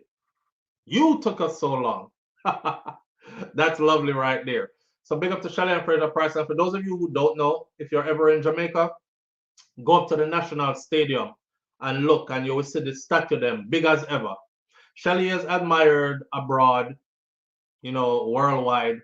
She is very much revered and admired at home as well, and greatly appreciated as well. Yeah, you'll see her statue there, along with the statue of Usain Bolt. With that said, and it's a huge statue. I was standing at the foot of it going in for the Buju Banton concert, and I was like, damn, this how when you know so you have arrived in life. Because for them to put up that statue is huge. For them to put up a statue so huge of a woman who is so small in real life, I think she's like 5 feet tall, 5'1", something like that, right? For them to put a statue up so big of you, boy, Shelly, you're born and you grow and you're little in a statute in body, but you're big in a earth in a real life. We're gonna leave it right there, so. Manners and respect to each and every one of you tuning in. I appreciate you greatly. Thank you for being here. And like my granny, Miss Ruby said, should I write that up? Miss Ruby said, be good. If you can't be good, be careful. But it's best to be good, right? Now we don't have to worry about being careful because you're good. Mas Clevey, my grandfather said, I will see you tomorrow, if God spare me life. All right. And with that said, I'm out. Have a wonderful day. Walk good. Be good.